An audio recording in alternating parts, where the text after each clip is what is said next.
All right.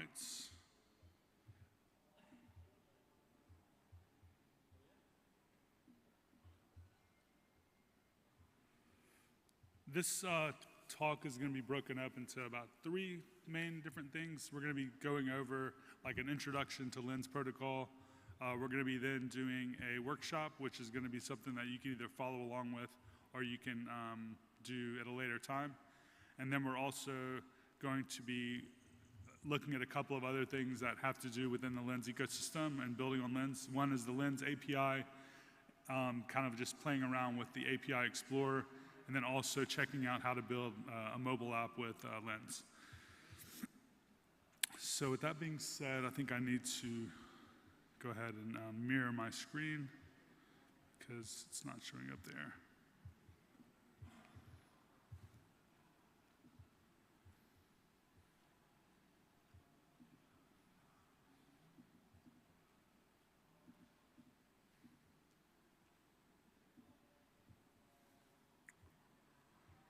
All right. So first I'm going to do an introduction to Lens. Who here has heard of Lens? And who here is on Lens? Okay, if you're not already on Lens, come see me anytime during this week, and I will give you a Lens profile. All I need is your Ethereum address. And if you have any friends that are, people that are creators or developers, give me their addresses as well. We're starting to kind of reach a limit right now around how many addresses we're going to be allow listing until the end of the year. But we have some cool stuff that we're going to be doing at the beginning of next year that's going to open it basically up to everyone, I think. But right now we're trying to, I would say, limit how much we scale until the end of the year. Lens is described by us as a composable and decentralized social graph. When we think about, I would say, like a large majority of internet traffic, I would probably assume without knowing for sure that it's something like in the high, like 80 or 90% of traffic that is used today. They're often on these social graph applications that we don't really realize that they are a social graph. Because maybe when we think of a social graph, we're thinking of like Facebook or something, but in reality, there's also aspects of a social graph in applications like Stack Overflow, Reddit, GitHub, all of these other applications that we use today. And they fundamentally are broken up into like a few concepts. And when we think of like applications, period, taking a step back, most applications also are very, very similar. They're essentially, most apps are a list detail view combination of some sort. So when we pull up TikTok, we have like a list of videos and we can click on a video and see details about that video. When we go onto Facebook, we see like a list of posts. We can then view a list of people and then we can click and see details. So like almost every app is kind of like a list detail view. And most social graph applications also have a lot of these common components. You can create a profile, which is kind of like your identity. You can configure that profile with whatever information you'd like. You can follow other people. You can create content. And then you can view a feed of other people's content. And most importantly, I think, for what Lens is doing, in addition to all this other stuff, is this idea of like these recommendation algorithms. Because the recommendation algorithms are really what sets apart certain applications from others. Because if you go to a website where there's a bunch of junk and it's not really engaging and it's not really interesting, you're gonna never probably come back. But TikTok, for example, is known for having a really very good recommendation algorithm. I remember when they first launched, people would say that after just liking a few videos, they would start getting nothing but the things that they liked. And that recommendation algorithm is extremely important for engaging people. And when we think about Web3 applications, it's almost not feasible right now to build a recommendation algorithm in a decentralized manner because you need a lot of, I would say, logic and a lot of code that isn't like able to be built in a decentralized way, in my opinion, to kind of provide these types of scenarios. So therefore, Lens, you're going to notice, has like components of both centralized and decentralized networks. And the most important piece, though, is that everything is on-chain. So it is a protocol, it is on-chain, but there are layers that are built on top of it that kind of provide a better user experience. And I think that in general, in the future, and what we're seeing already today actually, is that we've realized that most people in the world are not going to be crypto native. They're not going to go and on board with tokens. They're not going to go through all this crap that we are accustomed to. Instead, we need to kind of lower the barrier to entry and make the onboarding process as good as Web 2.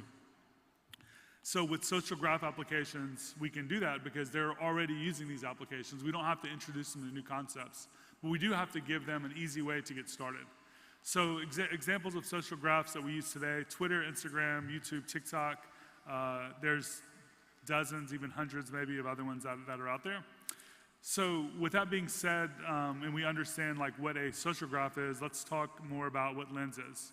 Lens is really at the core a set of smart contracts that were thought through and put together over the course of the last, I would say, year and a half ago maybe, and they like officially launched the API and the protocol around 5 or 6 months ago. And these smart contracts are essentially just a bunch of modules that allow different functionality. But one of the value propositions of Lens isn't just that you can interact with the protocol, it's that they've built a really, really great API that is very simple to use for not only blockchain developers, but any developer in the world that is someone that's written any API request.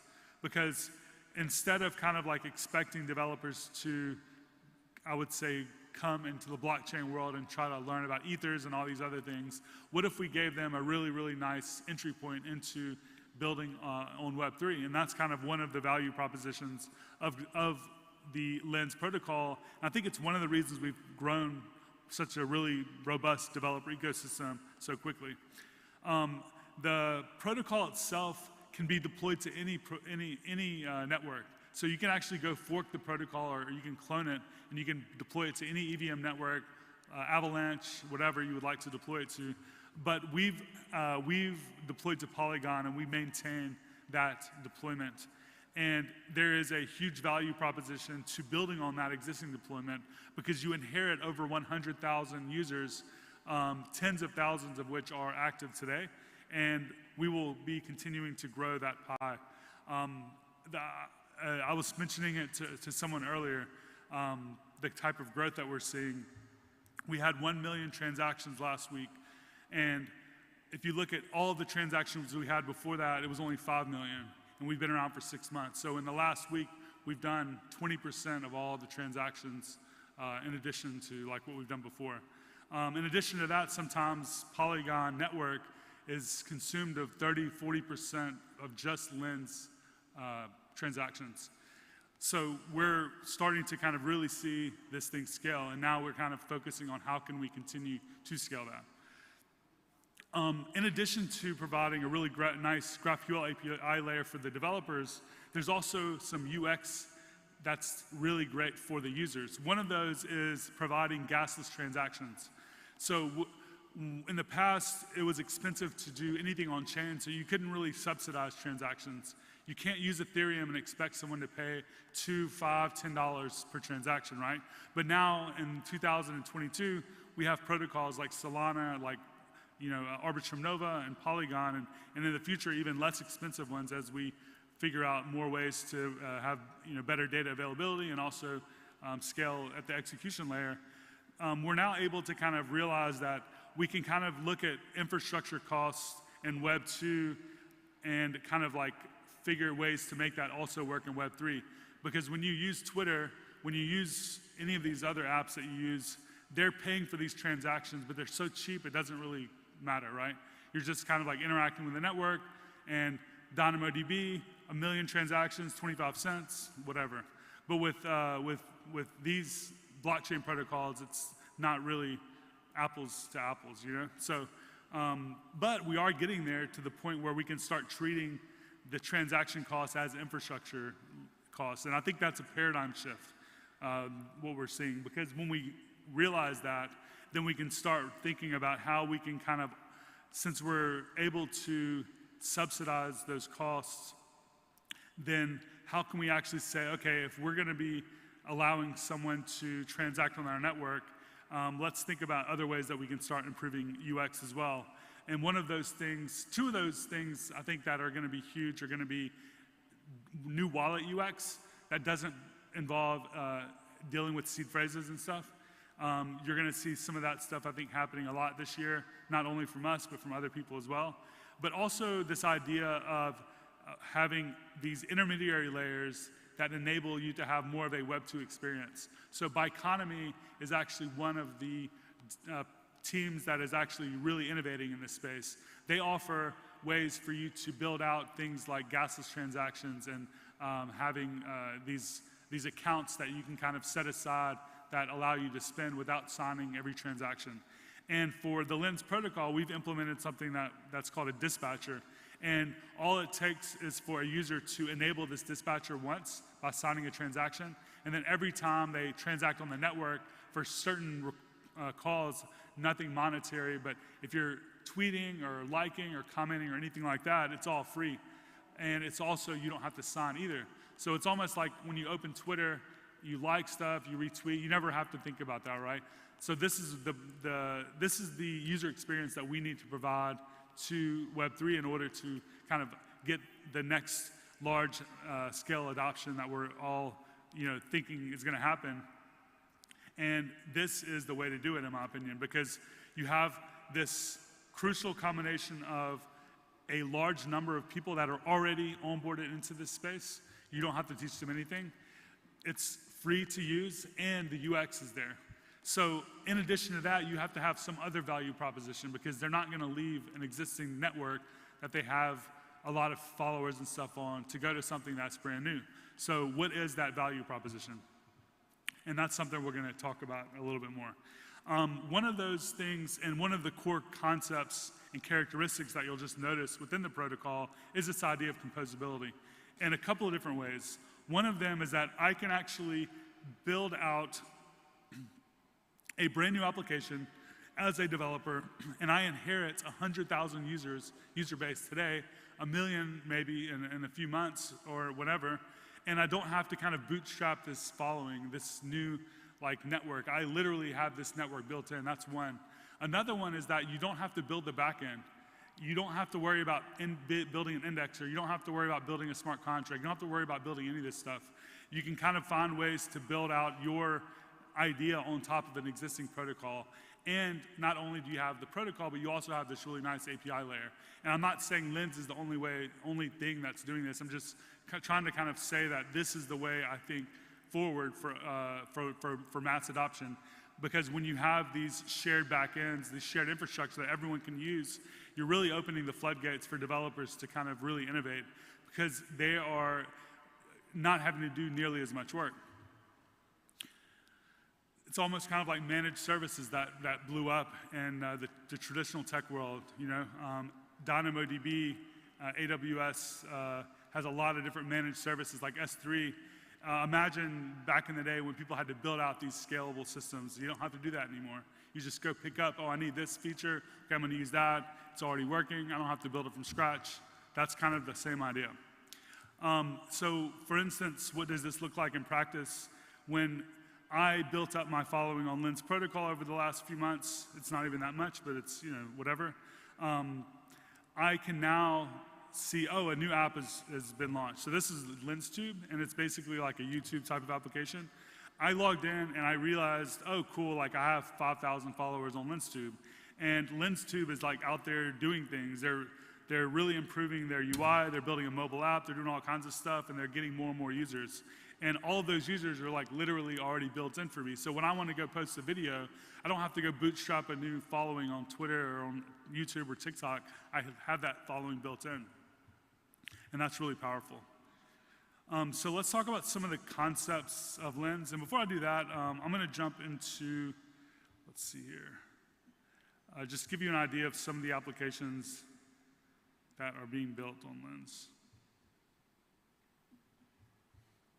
So if you go to lens.xyz, you'll see up here we have apps, and we have this Lensverse. And this is kind of just a list of some of the applications that we're showcasing today. So there is Linster, which is kind of the first front end that people started building on and started using. And all of these front ends, by the way, are community owned. Like none of these things are really built by, none of the actual networks are built by the Aave or Lens team. We have a couple of apps, but they're more for things like claiming a handle and stuff like that. But this is Linster. This is one of the first apps that was built. They've continued to like improve stuff. But you'll notice that like if I like something, well, actually, not just like, but let's say I want to share something, then I don't have to sign any transaction, it just works, and then you have this thing. So like, that's because the dispatcher's enabled, I don't have to do anything, it just feels like that. There's a couple of really great mobile apps. One of them is Orb. This is a really like up-and-coming mobile client that a lot of people like. There's Favor, which is really nice. There's a bunch of meme apps. There's all kinds of stuff. But you can see all of the ones. Lensta is pretty cool. It's basically, looks like I'm having. Lensta is basically kind of like Instagram, but for Lens. But there are literally, I would say dozens of high quality apps and hundreds of apps that are in development right now. And in the future, in the very near future, built into the protocol will be a way to monetize these front ends. That's why people are building on them, because you can capture the percentage of the transactions in the future that will be going through your front end. So let's say you build something that becomes popular, people start, paying each other or trading NFTs, or they have something going on within your platform. You can kind of capture a percentage of that, kind of like the Apple Store, but obviously like way less. So what are some of the major concepts of Lens? One of them is a profile, and this is kind of the main object in Lens. And when you think about one of the things that people talk about in Web3, they often say, oh, in Web3 you own your data, or you own this, or you own that. And in reality, you don't own anything. Like, when you do something on chain, it doesn't go anywhere with you. You can't take that, it's just there. You can't delete it, you can't really move it or anything, it's just stuck, really. And I think what they're basically trying to say is that no one can delete that. That's great. It's kind of censorship resistant. It's not going anywhere. But if you really want to own things, how can we actually make that happen? And I think you're starting to see people, not just with Lens, but in other ways, come up with ideas around how to actually make this a real thing. So with Lens, because a profile is essentially just an NFT and everything that you do is attached to that, then you are able to kind of move that around, and you do own that, because you can transfer your profile between wallets. You can send your profile to someone else if you want for some reason. You can burn your profile. You can actually sell your profile on OpenSea. You can do whatever you want with it because it's portable, because it's just an NFT. And then everything that you do is kind of connected to that. And that's kind of the main thing. So when you sign up for a profile, you're given like this NFT, and then everything goes from there. And one of the cool things that you get out of something like Lens that you wouldn't out of a traditional social platform is this idea of a follow module. And what this allows you to do is either just leave it as is, meaning anyone that wants to follow you can follow you and they're good to go. But you can also attach business logic, and you can add different statements and if-and statements and whatever type of logic you would like in that follow module. And anything that's on chain is essentially fair game. So one of the things that you can do is that you could say something like, it's gonna cost $1 or $10 or $20 or whatever number of dollars to follow me. Or you might say, you have to go buy one of my NFTs to follow me. Or maybe only people that are in Developer DAO can follow me. Or maybe that I don't like this person, and if you're following that person, you can't follow me. You can literally do anything with this because you have full control over it, because it's just code. Another concept is publications, and these are essentially just when you post data or post anything to the network. And these have three main types. There's posts, comments, and mirrors. Posts are original content. Comments can be a message on a post or a message on a comment. And then there's mirrors, and mirrors are just like essentially like a retweet. Publications have a content URI, which is very similar to an NFT that points to the metadata for that post. This can be stored on IPFS, it can be stored on Arweave, it could kind of be stored wherever you would like. And what this essentially allows people to do is mint their publications into an NFT. And what we're starting to see on the platform is that because the Polygon network is free and everything is so cheap, that a lot of people are monetizing stuff in like really cool ways that we never saw before. So instead of saying, oh, I'm gonna do this NFT project and I'm gonna like have to like make 10,000 profile pics and it's gonna cost $100 or $1,000 for each one, you know, like that's kind of not that exciting in my opinion. But within Lens, people are doing stuff like creating AI art, and they're saying, hey, collect this for like 25 cents or $1. And because of the scale of what we're seeing, they're sometimes getting hundreds or even thousands of collections. So even though each individual collect is very inexpensive, we're seeing people that have made up to like $20,000 just on a single post. So for instance, someone who recently left their full-time job to work on a Lens app posted that they were doing that, and they set a collect fee of 2 Matic on that post, and it was collected over 8,000 times last time I checked. So they made like $16,000 just from announcing that because everyone wanted to support them. And I've also seen artists and musicians and stuff doing similar stuff. Haven't made that much money, but they're having a good time. And with this collect module, you can also attach whatever logic you would like. So you can charge USDC, you can charge DAI, you can charge Matic.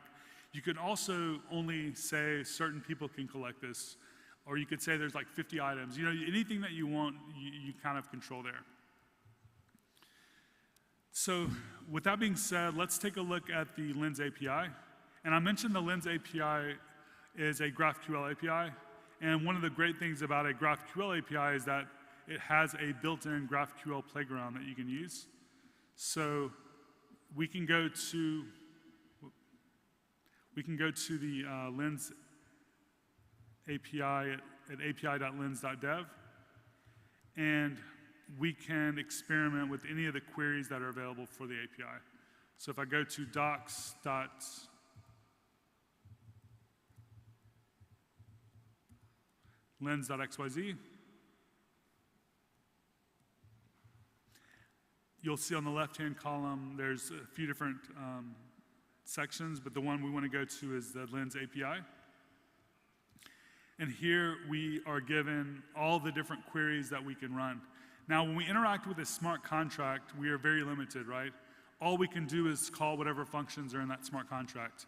If you have 100 transactions or 50 transactions and it's keeping up with some state within that contract, that's fine.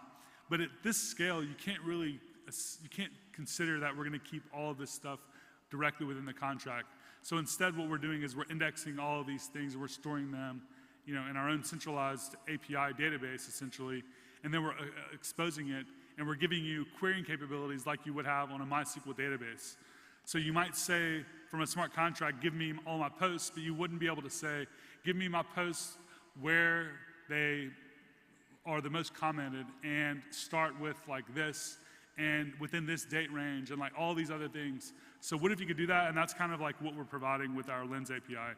You can pass in arguments, you can do pagination, you can sort, you can filter, you can do basically whatever you want. You can get a selection set that you need for your front end. And you can also request features that we'll then implement as well.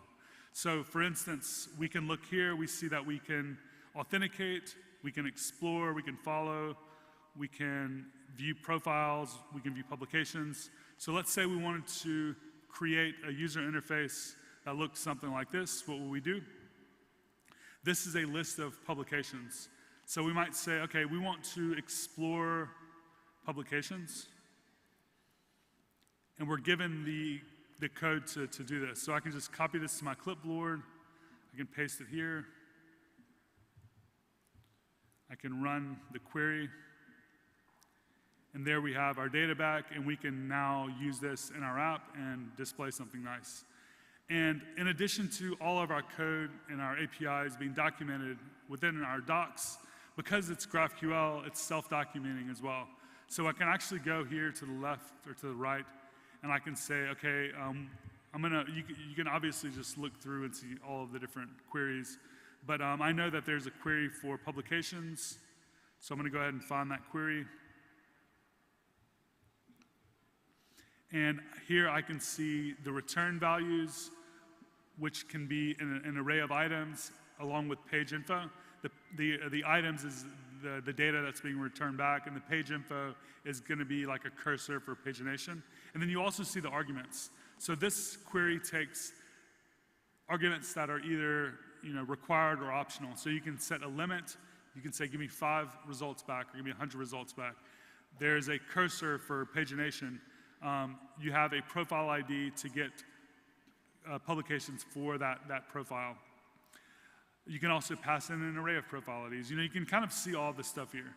So if I wanted to run that query, I could really understand exactly what I need and then therefore build it within my app.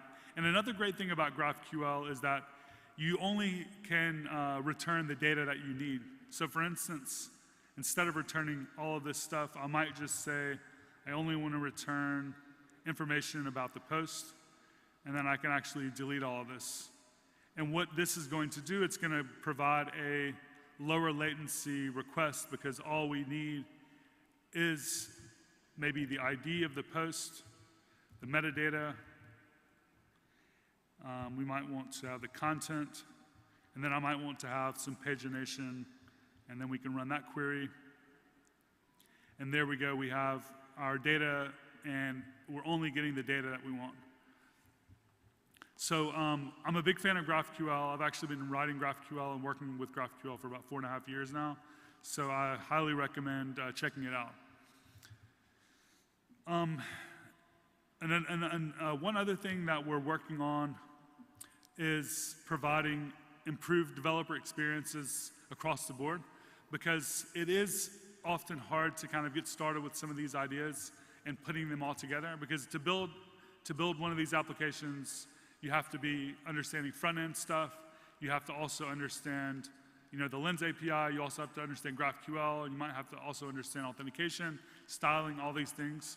So we're working on a couple of different SDKs with people within the community. And then I'm also working on a React Native SDK that I'm hoping to release maybe this week. Let's see here. It's going to be called React Native Lens. And the idea is basically to allow people to build a mobile app with very few lines of code. So I'll do like a quick demo of what this is going to look like.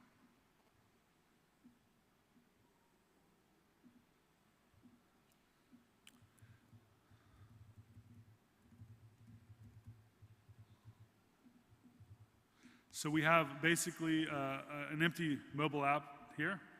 What if we could have a component that would provide us, let me zoom in a little bit, different, I would say, features that we might want to build out within our own app. Again, when we think about almost every application that exists, it's a list detail view for the most part, and then you have these other components. So with that in mind, how can we combine the core concepts of Lens along with these ideas that we have? So there's a few different things you might have in an app like this. You might have like a feed of publications. You might have a list of profiles. You might have a detail view to view a publication. You might have a detail view to view a profile. So these are some general ideas that we might have. So with that, having some troubles with my, okay, there we go. With that in mind, the library is going to contain different components that you can use to build a mobile app with Lens and only 2 lines of code, I think. So obviously, it's going to take more lines than that to build out all of the details and functionality that you might want.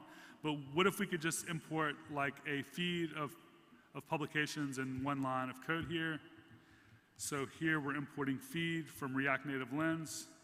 And when I refresh, I automatically have a feed coming in from our API, and it's also rendering all of the other stuff that you might need, like comments and stuff. And you have full control over everything. You have function handlers to handle clicking on a comment, for clicking on a share, or clicking on a heart. You also have pagination built in, so when you reach the end of the app, it automatically loads more. There's about 7 different components, but let's say that you wanted to also have a view of profiles. You might say, okay, give me a list of profiles, and then we have the list of profiles there. And then you might want to click on something and make an action. There are props for all of that stuff. So that's one of the projects that I'm currently working on that is going to hopefully be released in alpha this week, maybe even today. And if that happens, I will definitely announce that. Okay, cool. So with that being said, we are going to work on a workshop to build out a basic application on Lens. It's going to be a web application. And the workshop is located at github.com/dabbit3/Lens protocol workshop. So if you go to my GitHub, you'll see that, let's see here, it's about 10 repos down. So Lens protocol workshop. And what we want to do here is just start from scratch, build a React application that renders a list of posts from the API, and then allows someone to drill down and view details about that user. And also, in addition to that, possibly follow someone. And this workshop is going to kind of take maybe 25 minutes or something like that. And you can either follow along, or you can kind of just go and do this later, because it's going to be open source forever. So what we're going to do is open our terminal, and I'm going to go ahead and make this a lot bigger.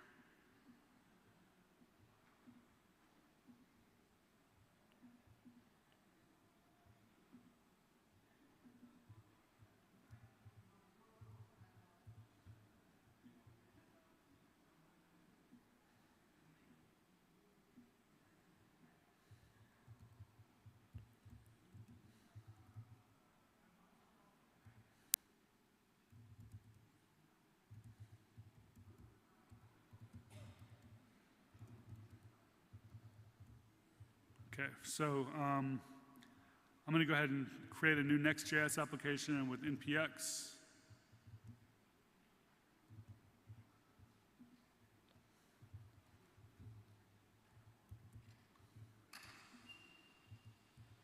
And then I'm going to go ahead and open this in our text editor.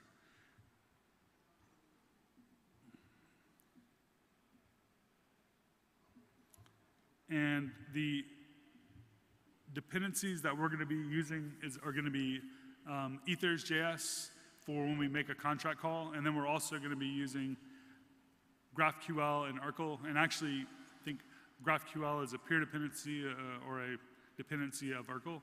So really, the only 2 libraries we're going to be using in our app are going to be Urkel and ethers. And Urkel is a GraphQL client.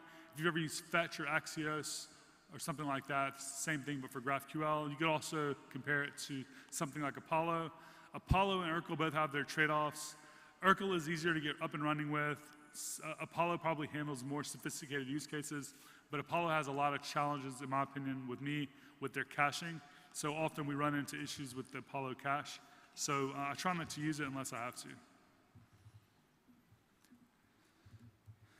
So I'm going to go ahead and install these 3 dependencies. And I'm going to continue going to configure my Next.js image paths. Because with Next image, you have to define the domains where your images are coming from. And I have this array of images, and they are just different origin URIs that might come through Lens data.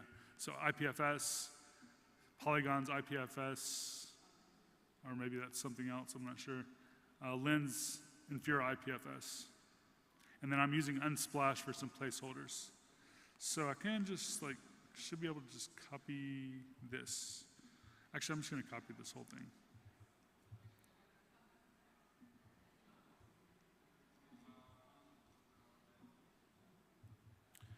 And this is basically just going to reset our Next.js configuration. Okay, so this is probably the most important or interesting part. That's kind of, I would say, GraphQL or Lens specific, is that we want to create like an API that we can use to interact with Lens. So I'm going to create a file called api.js. And by the way, all of this stuff is in this tutorial. We want to go ahead and import create client.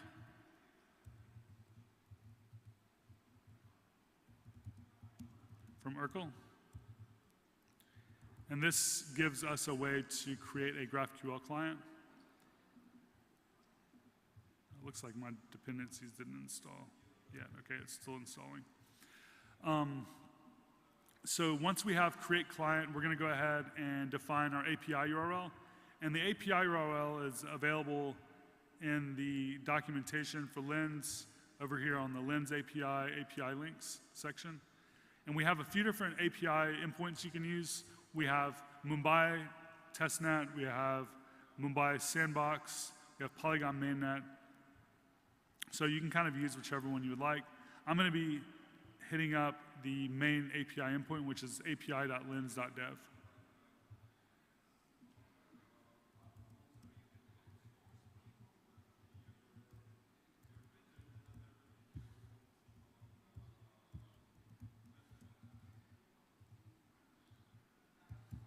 So I'm just going to set a variable for API URL, and then I'm going to create a variable called client.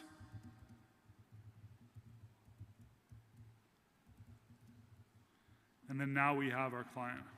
And then using this client, we can say client.query or client.mutation to interact with the endpoint. And in GraphQL, a query is just a read operation, and a mutation is a write operation. So create would be mutation, read would be query, update, delete would be mutation. But under the hood, they're all post requests, believe it or not, even the query. So let's see here. Looks like our dependencies are installing really slowly. I'm guessing the Wi-Fi is a little slow. Okay. So once we've defined our API, we have our client. We can now say client.query, passing in some query. And therefore, we need to define queries. And looking at the app that we want to build in our head, like I mentioned, list detail view, we want to have like a list of things that we want to be able to click on one of those things and view the details of that. In our case, we're going to be getting a list of users. And there are a couple of different queries that are provided by the Lens API for this, and they have different criteria that can bring you different selection sets. In our case, we're going to be just querying for followers with the most followers. I'm sorry, we're going to be querying for users with the most followers. And we're going to be returning a limited selection of data back for those users. So we don't want everything, we only want their name, their bio, their handle, and their picture, and maybe the total number of followers that they have. So we're going to create this query. That's called Explore Profiles, and we can now just use that in our app. And with that, we can go ahead and maybe export the client, and now we're ready to go start writing some code on our front end. When we fetch, let's go ahead and fetch the data from the Explore Profiles, and then we're going to come back and add some more functionality. So what I'm going to do is go into pages/index.js, and I'm just going to delete everything.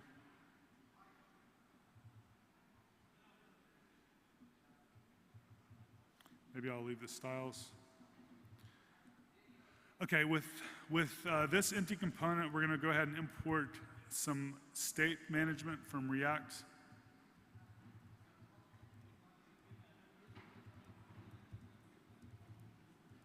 And what we want to do is, like, when the app loads, we want to hit up the API endpoint for Lens, and we want to store the return value in our local state for now, and then we're gonna like render that out. So I might say profiles, set profiles.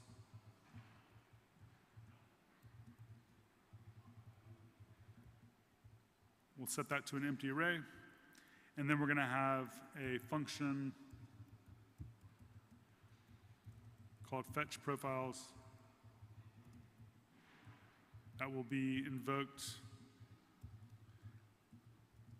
when the app loads in the use effect hook.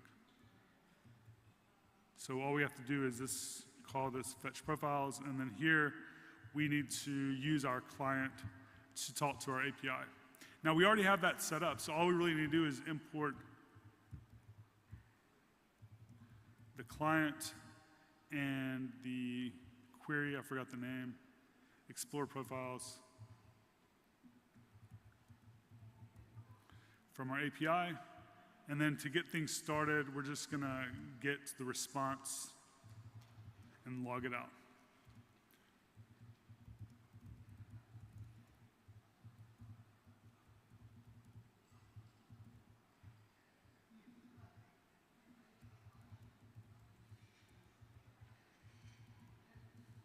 So on the front end, we only have like 20 or so lines of code to get started talking to our API. So to get started, I'll just go ahead and run this, npm run dev.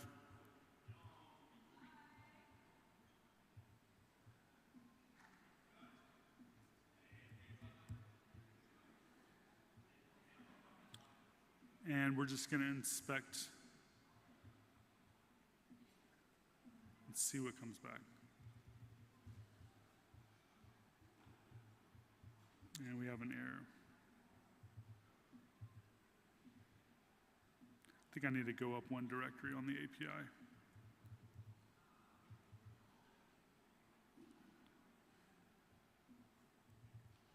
So, I'll refresh again.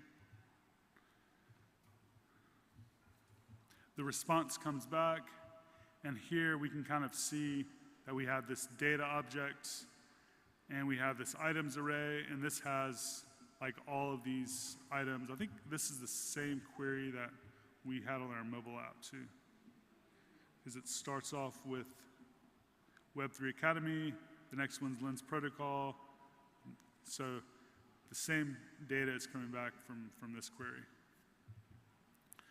So with that being said, what we now need to do is we want to kind of render these in a list, and then we want to provide a way for a user to click on that and then view the details. So we're gonna like do a little bit of basic routing and stuff like that. But I'm just gonna go back to the workshop because all this stuff is like already written for us here. I'm gonna basically copy and paste this code, but I wanna walk through some of it first because it's just expanding upon what we already did. We already have this profiles array, so what we could do immediately would just be to call set profiles and pass in that data, and then we would have it ready to go. But what we want to do actually is actually go in and get a little bit more information about those users.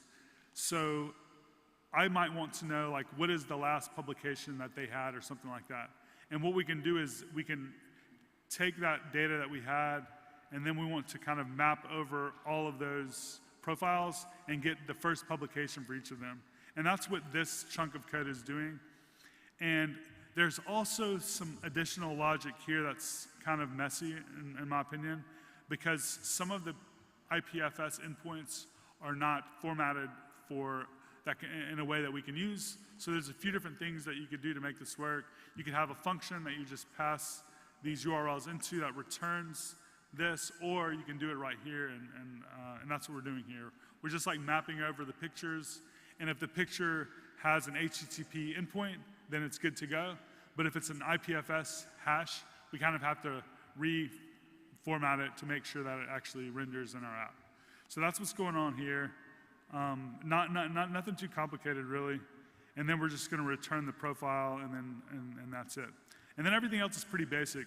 Once we have the profiles in our state, we can map over those. And this is kind of important here, this line of code here. This is where we are providing a way to link to another page, because we want to provide that detail view. When they click on the list view, we want to be driving them to that page where they view that.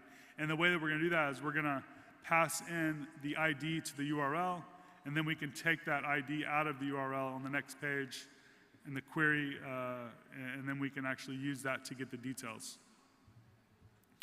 So we're using the link component. We're going to say /profile /profile ID.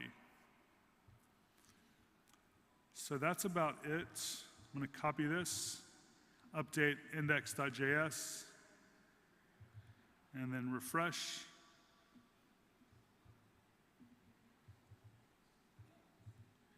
And let's see here.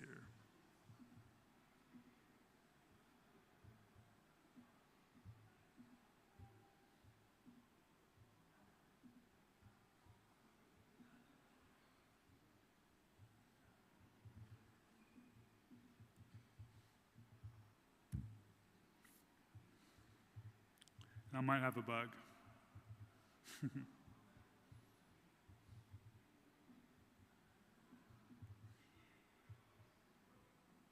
Oh, I know what happened actually.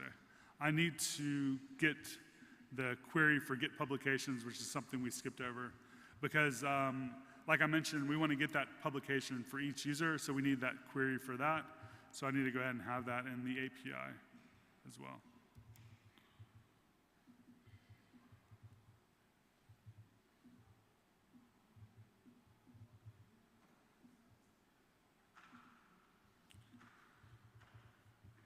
So once the data comes back and we refresh, we should see that we have a pretty ugly but still basic like list view, where we have the user's avatar, we have their username, and we have the last post that they published. And then using that, we can click on someone's profile, and then we can navigate to /profile /profile ID. And right now at 404 is because we don't have that. So what we want to do next is go ahead and create that folder to have that file. And then this is going to be the last part of the workshop. So to do that, we'll create a new folder called, let's see here. Okay, I think I'm gonna go back and look at the API endpoint that we're gonna use, and then we're gonna create that file. But essentially what we wanna do is get the profile data for that individual user. So we have another endpoint that we're gonna be calling the query profile endpoint, and that's going to be right here. There's like all types of queries that you can use. You can get an individual profile. You can get multiple profiles. You have that recommended profiles, and there's a few mutations as well.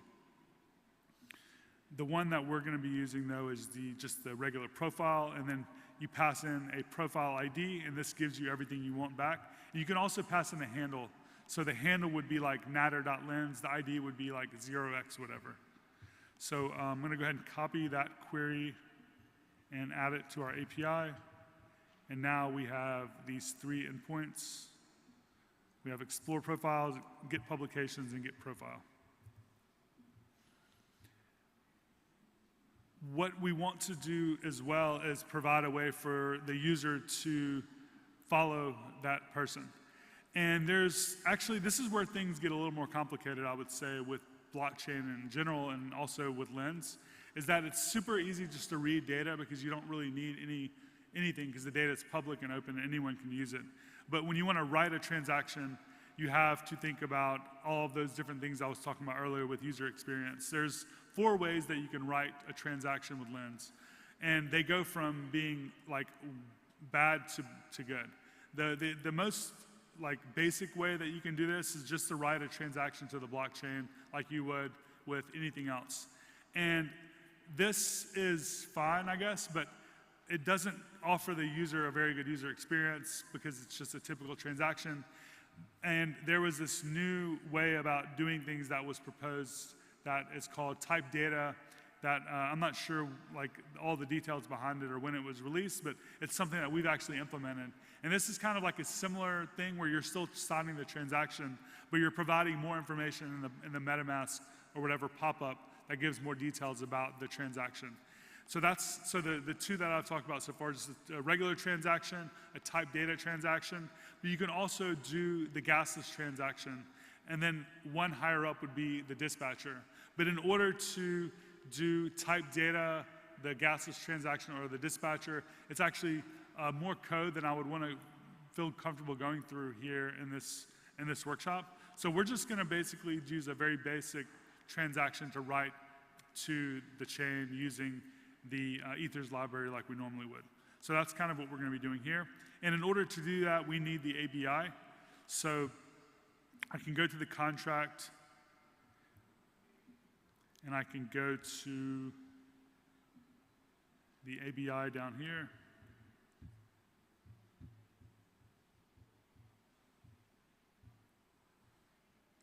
Just copy that. I'm going to create a new file called abi.json, paste it in, and then format it. And we have our ABI. So I'm just going to go ahead and save that and continue on. And what we want to do is create a path for /profile/profile ID. And in Next.js, it's pretty simple to do that because if you're using a single page application like React without Next.js, there's quite a bit of work that you have to do to make this work, and it's not nearly as fun. So with Next.js, I can just create a new folder called profile, and then within that, a new file called id.js.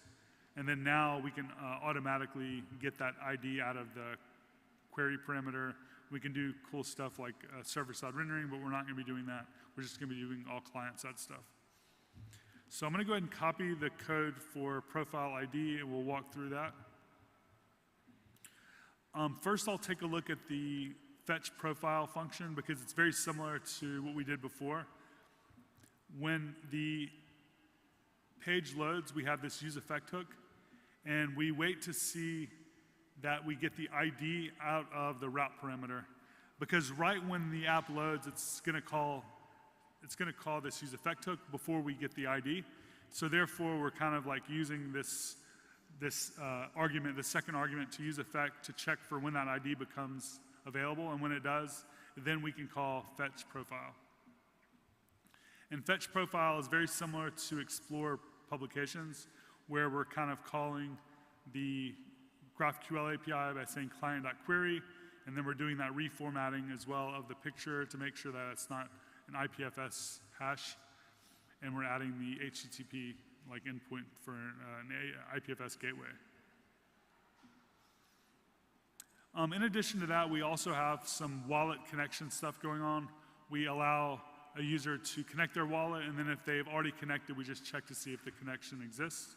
So that's where this check connect function and connect wallet function are doing.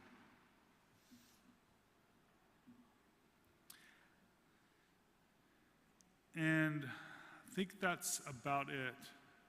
The rendering, actually we'll look at the follow user. This is the transaction that's happening for us to call the Lens smart contract. So we have the contract address that is defined in the Lens documentation. We have, let's see here.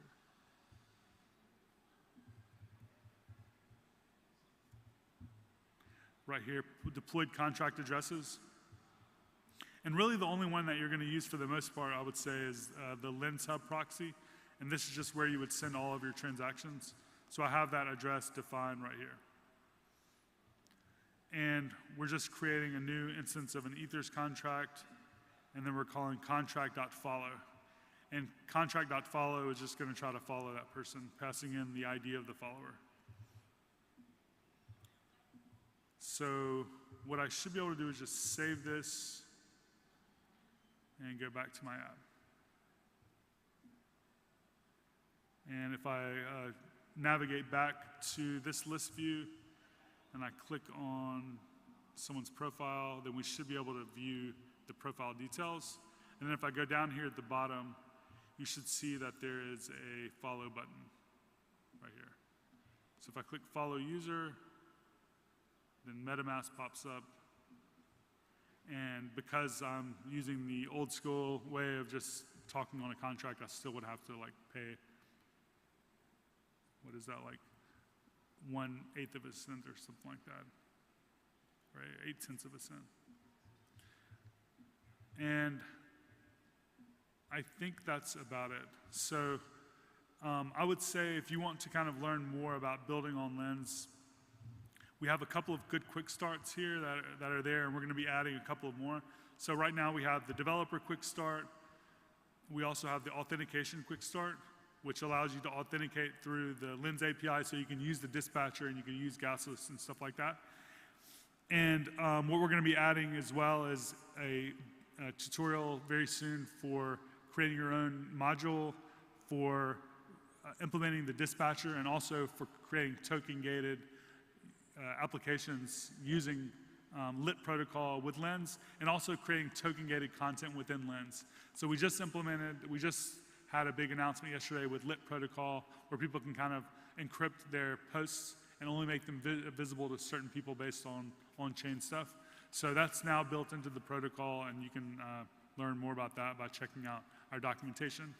So with that being said, I think that's about it. So I'm going to go ahead and wrap it up, and if anyone has any questions, yeah, does anyone have any questions? Maybe I'll take them up here, and then we can always see if there's any questions down there. Yep.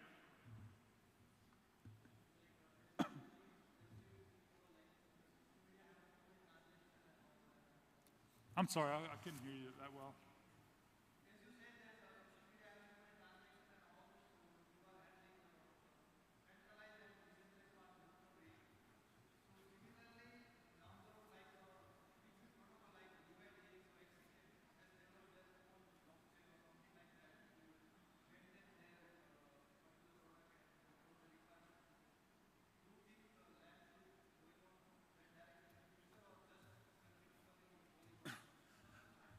So you're asking, like, if someone built like a really scalable blockchain, would we migrate to that chain because it would be a better experience?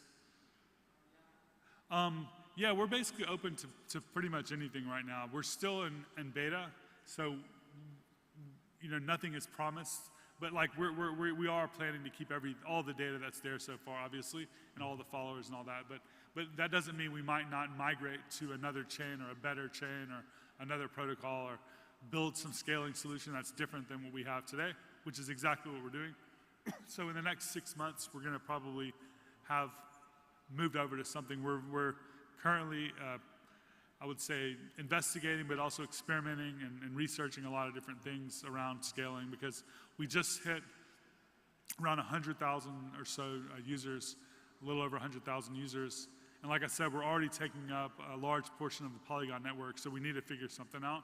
And we already have a few really good solutions that we're just trying to figure out which one we want to go with. And on the table are moving to a different network, but I think we're going to stick with Polygon, because Polygon also has their own stuff coming.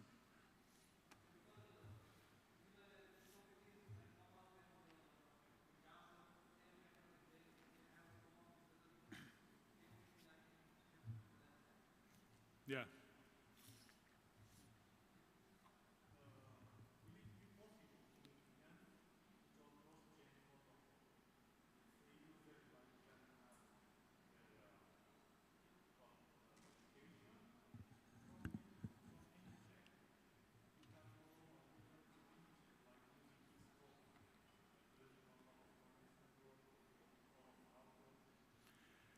Yeah, we have some plans already on our roadmap for that, for something like that. I don't know exactly what it's going to look like, if it's going to speak to exactly what we're talking about, but we do have that on our, I would even say almost like a near-term roadmap.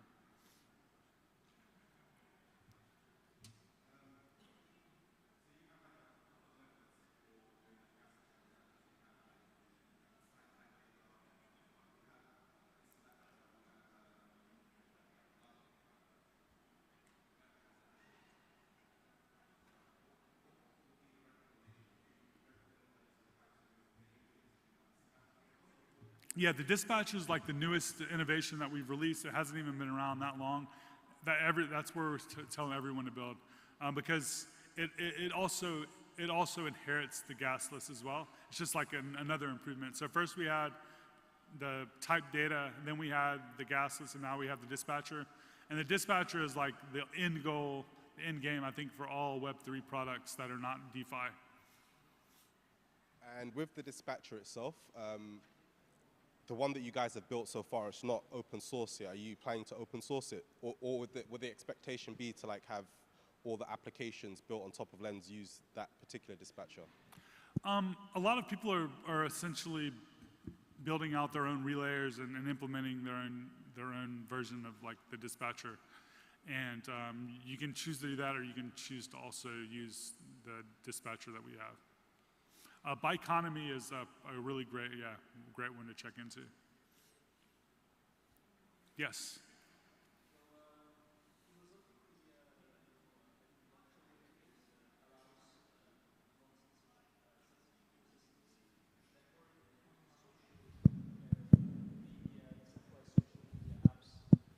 Is really interesting because of the philosophy of the blockchain mainly, right? So you can post everything. So the first question would be how the moderation comes in when you don't have someone regulating what everyone posts. They might post something that you don't want to see on the protocol and so on. And how also is it censorship resistant if it's on a blockchain that is not decentralized per se? And then what would you guys look for to have the real deal behind it, to have really something that's totally decentralized? Yeah, that's a good question, because just like Arweave or IPFS or any blockchain that's a smart contract, you can store anything on there and no one can ever delete it, right? So there's been already things that are very questionable stored on all these networks. I think the difference with what we have going on is that we have the protocol, which is just like anyone can store anything there, and like we have no say, obviously. But we control this API, and therefore there will be some censorship within the API. But that doesn't mean anyone can go and build their own indexer and their own API, and they already are doing that, actually. So let's say that we kind of, have a bunch of people that are using Lens at some point in the future, and someone, does something, and like a bunch of people think, oh, that person should be kicked off of the platform, and then the other half of people are like, oh, no, he shouldn't or she shouldn't, and we make an action. That means the other 50% of the people can choose to go move their application, or they can start using a different API that does allow that behavior. But it's still on chain. You can just choose to kind of use the experience that you want. I think that's kind of the general idea, because in order to scale anyway, you need in my opinion, like some type of API layer. I mean, you could use the graph, or you could use something like what we're building, or you could build it for yourself. But you could have control over what is censored in that regard.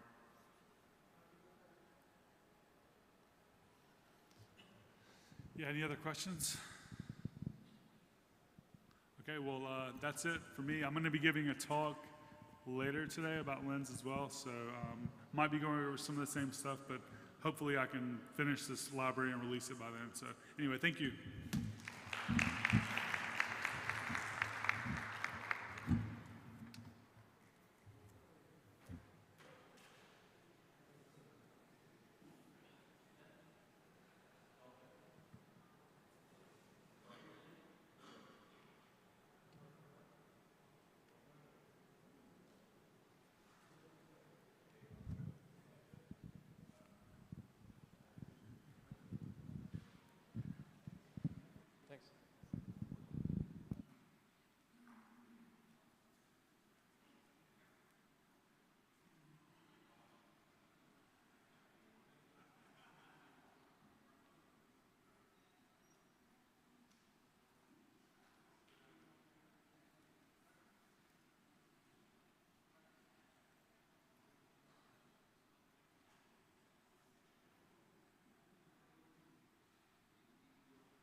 Yeah, yeah.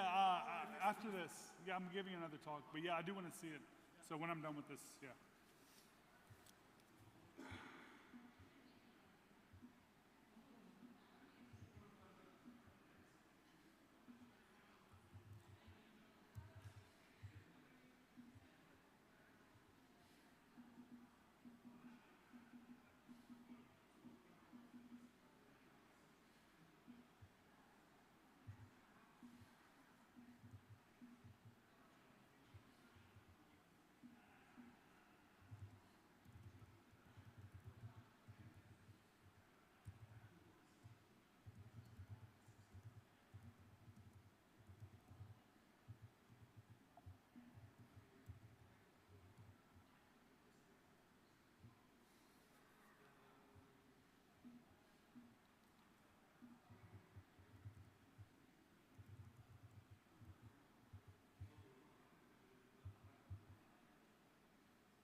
Hey, what's up, man? How's it going? Good to see you. How you doing? Good. Yeah, in about 7 or 8 minutes. Yeah, I'm trying to figure out something on my demo. Yeah, thanks. I'm gonna cover some of the same stuff.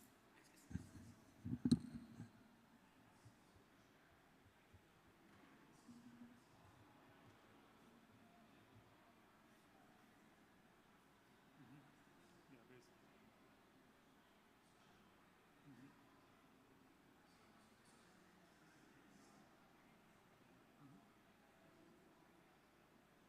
Yeah, I mean, we have 6 million total transactions. 1 million came in one last week. Yeah.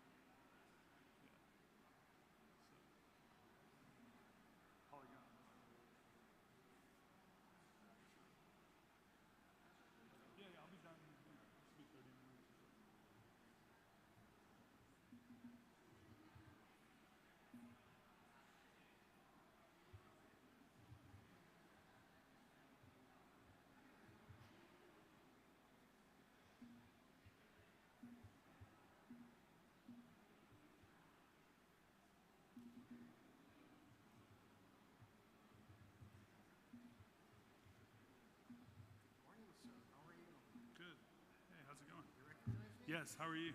Nice to meet you in person. Yeah, in about 5 minutes. Yeah, it's okay.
Did you give your talk yet? What's that? Oh, same, 2 o'clock. Hey, how are you doing? Nice to see you. Yes, on Twitter. Yeah, we met in India, right? Or no? We didn't meet, okay. Yeah, I mean, I definitely know you from Twitter. I'm good, man. I'm giving a talk in about 5 minutes about Lens, so it's going to be overlapping with his. We definitely need to talk. I need to give you some things. Maybe. Yeah, yeah, yeah. After I'm talking, I'll be done. After I'm done with my talk, I'm going to be nothing else. About 30 minutes. Yeah, so I have nothing else planned after this. Okay. Yeah. So nice to meet you. Yeah, nice to meet you as well. I'll see you around in a second.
Oh, okay, yeah, let me retweet it. You already tweeted it? Okay, nice. All right. I think it's time to go ahead and get started.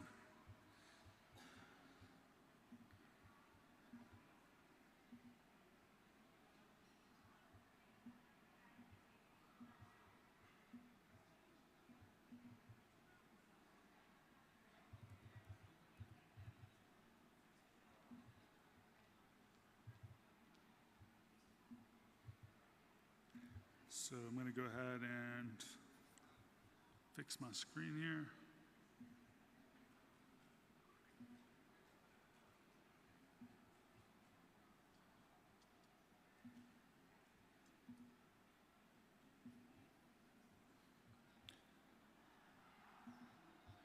Okay, and we can go ahead and get started. So if you came earlier to the workshop, you're going to see some of the same stuff, but I'm also going to do something a little different at the end. I'm going to do an introduction to Lens for developers, and then I'm going to do a preview of a new open source project that I'm working on, and we're going to try to build a mobile app on Lens in less than 5 minutes. And it's going to look pretty good too, so that's kind of the focus. So we'll go ahead and get started. Who here has heard of Lens? I know you've heard of Lens. How many people have actually used Lens? Okay, cool. So if anyone here wants a Lens profile, you can come find me after this and give me your Ethereum address. If you want a profile, I will go ahead and get you allow listed and you can go and claim a handle. So Lens is what we kind of call a composable and decentralized social graph, and that is what it is. But if you want to kind of give a quick elevator pitch or just a concise answer when someone asks, it's that. It's not really a social network. It's more of a protocol and an API platform for developers to build their own social experiences on top of.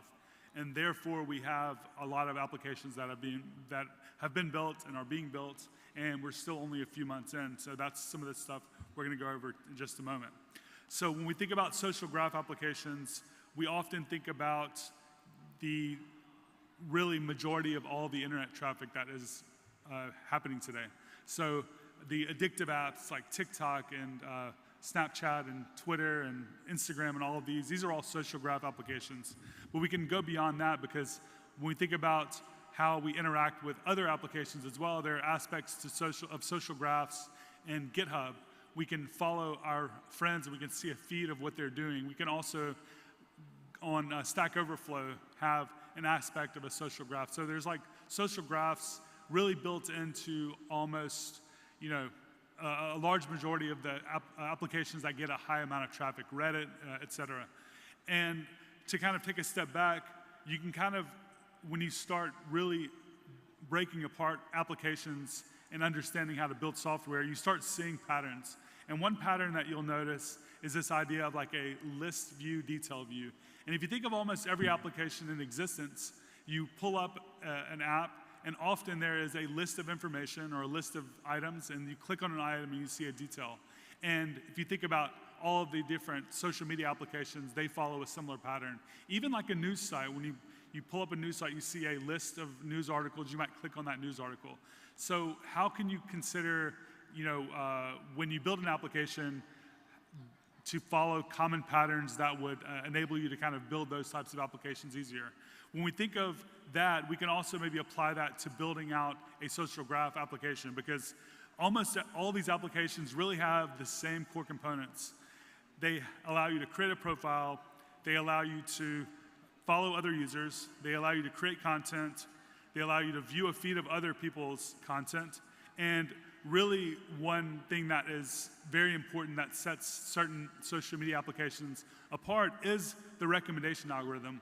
When you go to Reddit, you often see really, I would say, good stuff like right on the front page that might be interesting to you, especially if you're signed in.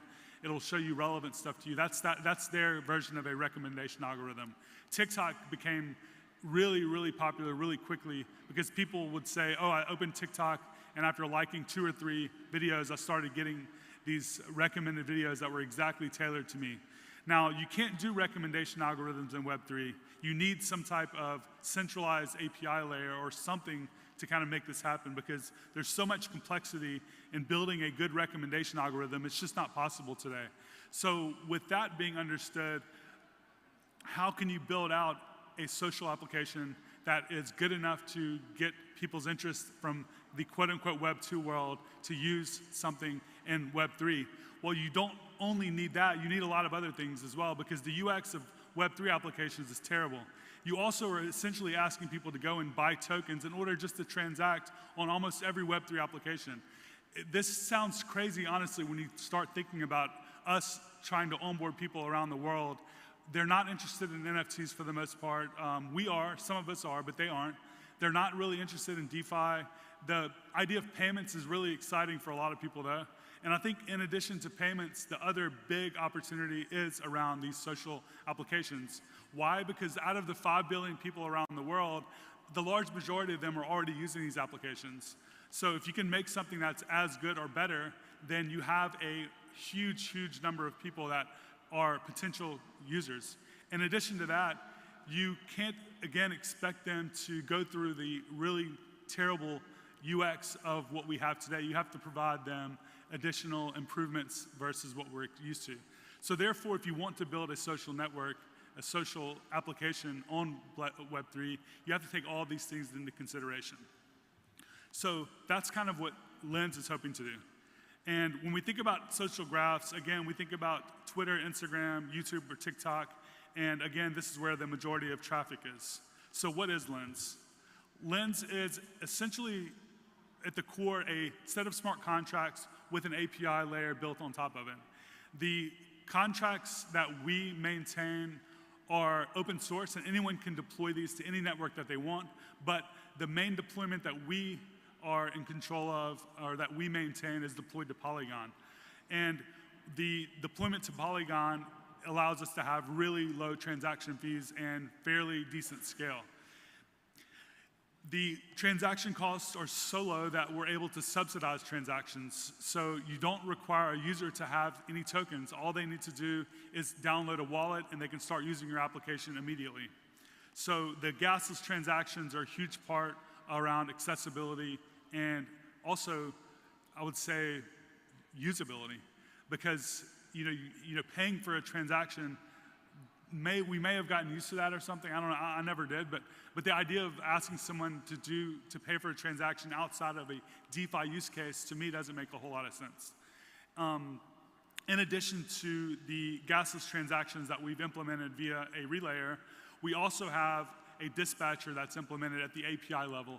And this allows a user to transact on the network without signing requests. You can't send money, you can't do crazy things, but you can do things like post a tweet or retweet somebody. You can do all that stuff. So therefore, you pull up the Twitter app and you're doing all this stuff. When you pull up a Web3 app, it's just really clunky. But what if you could actually have that exact same UX across these Web3 applications? And combining the API along with the gasless transactions and the relayer, we're getting there.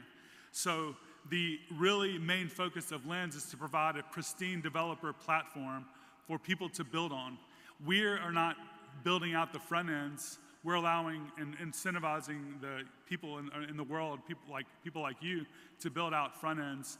And this not only is, a great, I would say, strategy, in my opinion, to kind of enable a lot of creativity. We are literally taking away the majority of the work that needs to be done to build an app. Because when you go to these hackathons and you try to build something, you have to build out a front end and you have to build out smart contracts. And if you're building anything that is beyond like a basic thing, you often need an indexing layer and you need to kind of have a API built on top of that indexing layer. You could use something like the graph or you could build something like that from scratch. But what if you didn't have to build any of the backend infrastructure? Instead, you were given just a really, really high quality backend that you could use. And I don't only talk about this about Lens, I think this is where the industry is headed. Because the value prop to me as a developer about Web3 is about this idea of shared infrastructure, shared data, shared APIs. Because if we can kind of have this idea of composability where we can all focus on building out a few really high quality backends, and that enables a lot of creativity on the front end. We don't have to worry about building out these backends for the most part. You can just build out the front end. So on this idea of composability, there's a narrative of composability with Lens. When I see a new application that has been deployed, I can actually just go and sign into that application and immediately have my social graph that follows me there. I don't have to create a new network every time I switch from TikTok to Twitter to YouTube and then something else that comes out next week. Instead, when I sign into that application, I have the same number of followers I did. So the first time I signed into LensTube, I had 1,000 or 2,000 or 3,000 followers. And that's a pretty cool experience, and it's something we're not really used to. So let's talk about some of the major concepts of Lens. One of them is profiles. This is the core component, the main object in a Lens application. So when you sign up for an account, you're given an NFT that represents you in your profile. Everything that you do is attached to this profile. When you post, when you comment, when you do anything, it's all just kind of attached to this. Now, this is cool because when we talk about blockchain and Web3, we often talk about ownership. But in reality, you don't really own anything. You create transactions on the chain, and then they live there forever. You can't move them. You can't delete them. You can't really do anything with them. So how is that ownership? I don't believe that's really ownership. But I do think that we are seeing not only with what we're doing in Lens, but other teams as well, building out interesting protocols and mechanisms to kind of provide ownership. And one of them is the fact that this is an NFT and everything's attached to it. You can actually transfer it to different wallets or to different people or whatever you would like to do. In addition to that, you can actually burn it if you don't want it anymore. You can sell it. You can do whatever you want with it because you actually do own it. And one of the cool things about Lens is this idea of being able to kind of have control over what goes on within the platform itself. So when someone follows you, we have this idea of a follow module that is configurable for you to set business logic to determine the circumstances around who can follow you. Now, most people just leave this default, like me, anyone can follow me. But let's say that you wanted to say, if you were like a musician or an artist, that someone had to at least purchase or own one of the NFTs that you have sold. Or maybe you had to show up to an event and collect a POAP in order to follow you. Or maybe if you're following my enemy, like you can't follow me. Or maybe you have to be following my friend or at least two of my friends. There's like all these different, anything on chain can be provided within this follow module. And people are doing some really, really interesting stuff. The second biggest, I would say, concept within Lens is this idea of a publication or a post. And this is when you create something, create content, and publish it to the network. There are three main types. You have posts, comments, and mirrors. Posts are original content. Comments are messages on post or messages on a comment. So if I have a comment, then I can leave a comment on a comment, and obviously so on and so forth. And then you have a mirror. That's like if I see someone cool, like Mike Shinoda, who's the Linkin Park, head singer. He signed up, and he posted a selfie today. His first post, or first image post on Lens, I guess, his second post. Everyone's sharing that because we're like really excited to have someone like that on there. When you post something, it's attached to your NFT. And like an NFT, it also provides a content URI that's a pointer to the metadata for the post. So you might have your content URI stored in Arweave or IPFS or wherever. And one of the really cool things is that people can actually mint your publication. So every single thing that you post can actually be collected. And what we're seeing on Lens is because we are on Polygon and the transactions are free or very, very inexpensive, it's free for most, for people to use, that people are actually doing really cool stuff around setting low collect fees and doing high volume. We're used to seeing NFTs that go for $100 or $1,000 or $100,000 or whatever. That's out of reach for 99% of the world or 99.9% of the world. On Lens, people are setting collect fees of like 10 cents, 50 cents, $1, but they're having hundreds or thousands of people actually collect. So that actually builds up. We have a network of over 100,000 people on Lens now. We just hit 6 million transactions, 1 million of those in the last week. So people are doing a lot of volume there now. Someone that posted a message on Lens saying that they're leaving their job to work full time on a front end for Lens, set a collect fee of $2 or $2matic. They've had over 8,500 people collect that. They made $17,000 or $18,000 just off of that one thing. Not because they set a huge price, because they set a low price and a meaningful message, and they got a lot of support. So I love seeing stuff like that. It's really cool, and that's the collect module. So in my opinion, like the reason that we've seen so much developer adoption within Lens is the developer experience, and the core of that developer experience is the documentation that I think they've done a very good job of, and also our API. So let's take a look at the Lens API. So if we go to lens.xyz, I am zoomed in a little too much. You'll see that we have this link to the dev garden. And when you go to the dev garden, there is a link to the developer docs. Lens is built, the API is built using GraphQL. And there are trade-offs to GraphQL. In my opinion, I like it better than REST. There are quite a few things that are different about GraphQL that I'll cover a little bit here. But if you go on the left-hand side, you'll see all of the different links. There's a really great developer quick start. There's an authentication quick start. But if you go down to the bottom, you'll have the API docs.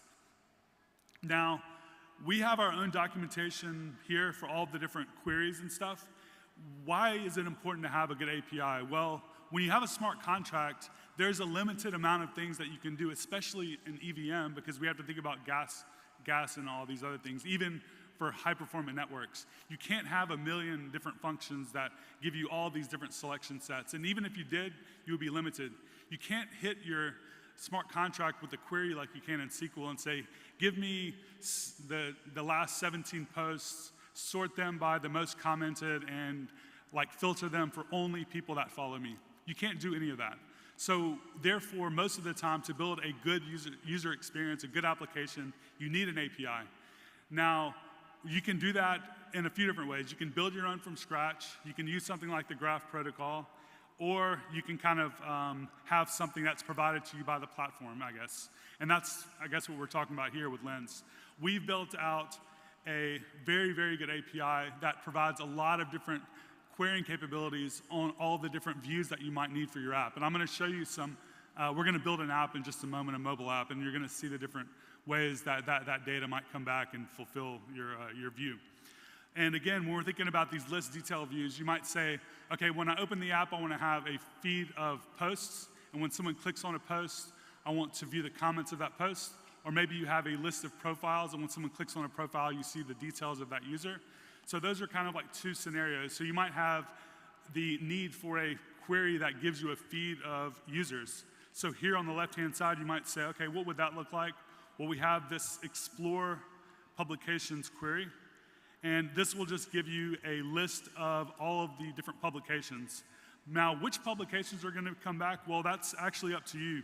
You can set sort criteria, and you can also set the publication types, and you can set a lot of other different parameters. So to get more information about that, you can obviously be in the docs, but more interesting is that because we're using GraphQL, every API that's built in GraphQL is self-documenting. So we can go to api.lens.dev. We can go over here to the docs, and I might say explore publications. And here we see the data that comes back. We have two different top-level items. One is items array, and one is page info. The items array is the data that comes back. The page info is the pagination and the cursor and things like that. We also have the arguments that are taken.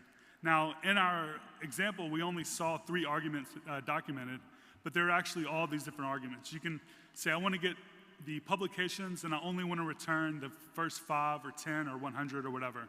You can set a cursor for pagination. You can set a timestamp. You can set a sort criteria. You can do all types of stuff. You have a lot of control, is what I'm trying to say, in the data that comes back.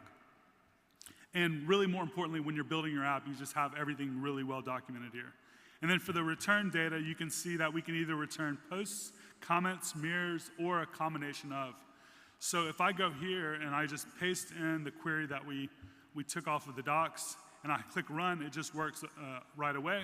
But I can also play around with some of the return data. Because with GraphQL, you're not only given whatever just is returned from the API, you have a lot of control over that. Because with GraphQL, you determine the return values. So if you see here, we have all this stuff coming back. Let's say we are building a list detail view app like I was talking about, and the mobile app only needs a list of items with like the name of the user in their bio. Why would you return all this other data? You wouldn't need to, so you could just remove the things that you don't need. So we're going to go ahead and delete all that stuff. We're going to say on the post, we want to return the post ID, the profile, handle, and then maybe the picture. Actually, let's just do this. And we might want to say we want to get the post content as well. Or maybe that's not where that is. I think it's metadata. Okay, so now we've like taken that query and we've made it a lot smaller. And when we run this, we see that we only get the data that we asked for. So we have the post ID, we have the content, and we have the handle who wrote that. So you have a lot of control. The API is really great, and it's actually pretty easy to get up and running with. I would say if you want to learn more about using the API, check out the Developer Quick Start. It'll kind of get you up and running, building a full stack app. Now, one of the things that we're focusing on as well is around supporting creators and supporting developers, providing a good developer experience, but also giving support to creators.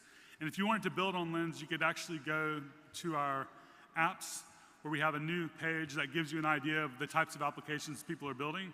So here we have a handful of some of the more popular apps. So we have Lenster, that's the one that was the original front end built on Lens. And that's the one that a lot of people get started on. It's a web app.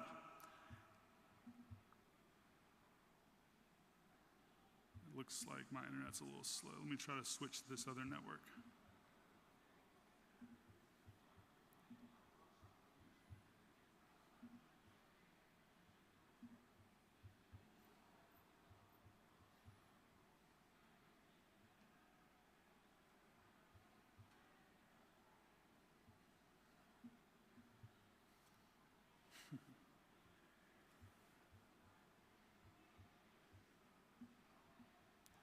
I definitely need a connection for what I'm about to do.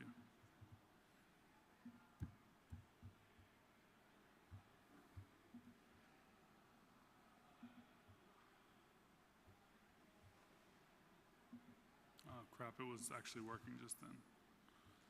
Anyway, I'll come back to that. It looks like, okay, there we go, it's a little bit better now. So yeah, if you want to check out some of the apps, we have a handful of mobile apps that have started to come out and a lot of desktop apps. So Orb, Favor are really good mobile apps. There is Lensta, which recently came out. It's kind of like a Instagram type of app. There is also a mobile app that's coming for Lensta. But one of the things, like I mentioned, is that we're trying to improve the developer experience by providing even better abstractions in the GraphQL API, because you still need to write a decent amount of code for that, but a lot of new developers just want to get up and running quickly, and then as their app gets more complicated, they might want to dive down into the lower level stuff. But what if we could provide better SDKs and stuff?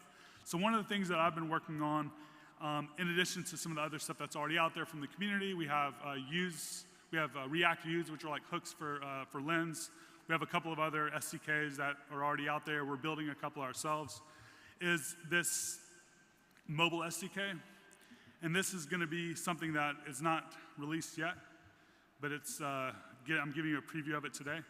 It's going to be called React Native Lens, and basically the idea is we want to provide users a way to quickly and easily build a mobile app on Lens.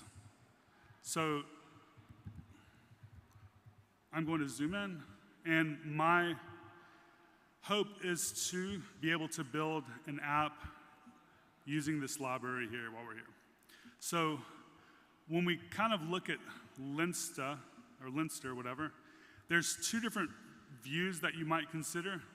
You can look at just a feed of different posts. You can also kind of get different types of feeds from different people, or different types of, selection sets. And then you can also get a view of people to follow. So the first thing I might start off is I want to start my app with something like this. So with React Native Lens, you can actually just import these one of 8 components, I believe, that will get you started, and there's a lot of configuration that you can then pass in to have full control over it. So I'm going to go ahead and import this profiles component. And this profiles component is going to automatically have a bunch of smart defaults set in. So what you can basically do with this is you can just use it as is, or you can override all the different props that are set by default. So let's go ahead and save this and see what happens. All right, we have an error.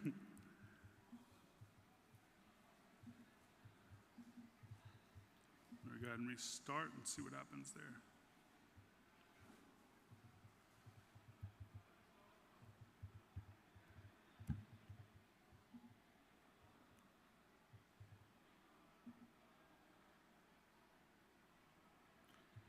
there we go. So with this one component, we're given a nice feed of like different posts that come back. And this by default has a query built in, but if you wanted to override the query, you could just take that profiles component and you could say query is equal to whatever query you would like. So with this initial view, we have a good starting point, but let's say you wanted to follow someone or you wanted to click on their profile and view more information about them. You can actually do that as well. So what we might want to do now is to provide a component to drill down and look at their profile. So what I'm going to do is basically have a function handler that says when the profile is pressed, we want to navigate to a new component called view profile. So what we need to do is create this new component.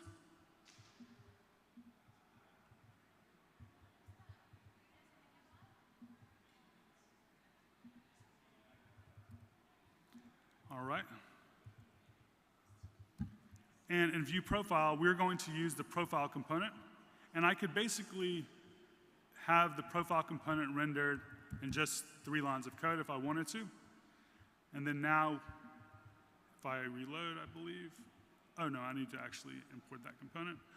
We want to go ahead and, I'm just going to go ahead and comment this out because we're not using it. To add a new navigator in React Native, you actually need to do this.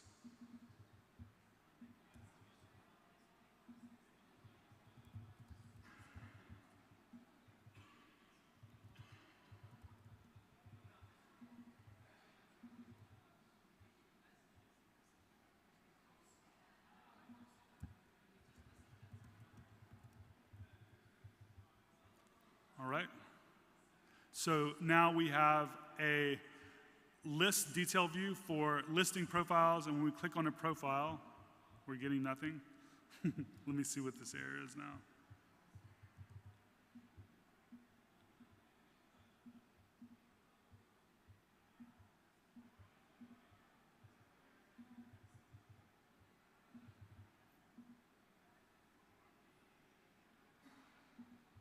There we go. So now when we click on a profile, we're actually now navigated to another view that has an entire profile component. And here we're not only seeing the posts and comments, but we're also seeing mirrors. So we're seeing like if something's been mirrored, there's a little icon there. And we've gotten this far with only about maybe not counting the commented out code about, I don't know, 20 lines of code or something like that. So the next thing we might want to do is that we might want to say we want to view the comments when someone has posted somewhere. So what I'm going to do is I'm going to pass a couple of new props to this component. One is going to be on profile image press, and one is going to be on comment press. So when someone views a profile, and we have this list of posts that come under it, we want to be able to click on the profile and view that. So a good example of that might be something like Lens, where they might have retweeted someone like this. So now I can click on this profile and we can actually drill down into that. So now we have 3 levels of navigation. We have the top level, we have the child, and then we have another child. The last thing we want to do is actually view the comments. So what I'm going to do is create a new component called view comments.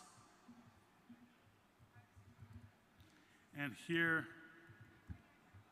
we want to have a feed component. And a feed component is just a feed of publications. We can actually leave this completely empty and have something come back, or we can pass in the query that we'd like.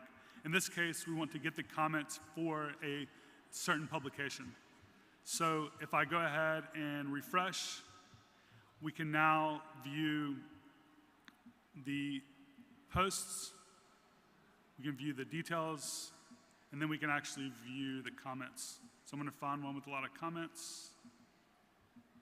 Oh, I need to actually add that as well to the navigation.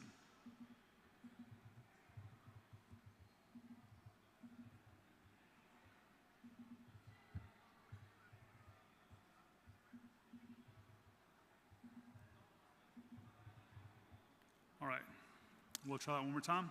So now that we have our navigation set up, I should be able to click on Stanny, and then I should be able to click on the comments. And what's cool about this is these are recursive comments. So I can actually find another comment, if there is one. Here we go. And I need to have then the same function here, I believe. Or at least I'm going to try that. Okay, navigation.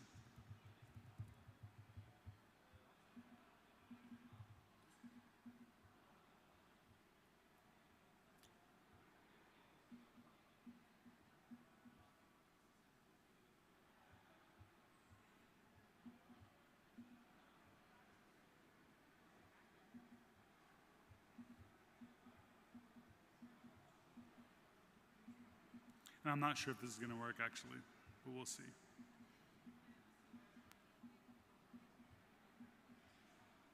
And you see pagination is also kind of built in. So if you hit the end, it automatically will load.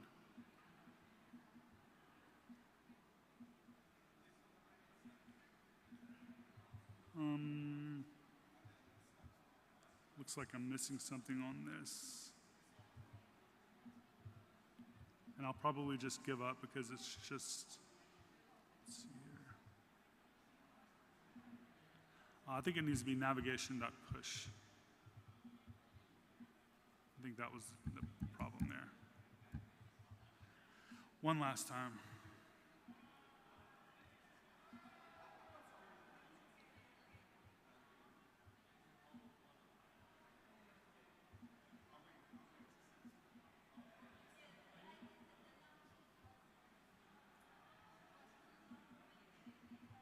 It's not working. Okay. Well, the child comments are not working, but that's the general idea. Right now, they're going to be around 7 or 8 components, and I'm hoping to launch that in the next week or so. So it will be called React Native Lens. And I think we are going to go ahead and almost wrap it up. So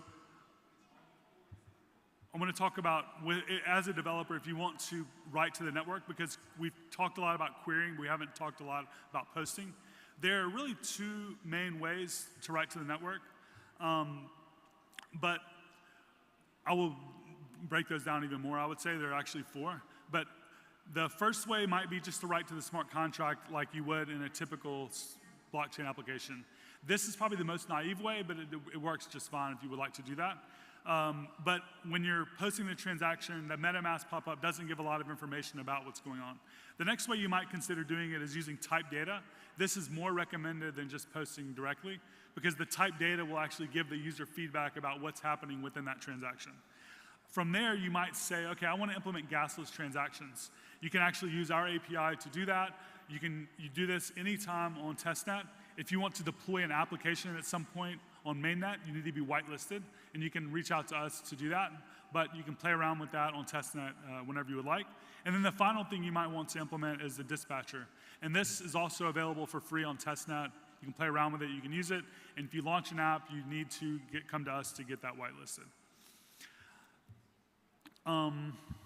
Talked about gasless, talked about dispatcher, and I think that's it. So I will go ahead and get off stage. If you have any questions about Lens, come and talk to me. If you want to have a handle, then come talk to me as well. Thank you.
All right. Can you please all sit down? We'll do the new talk, please.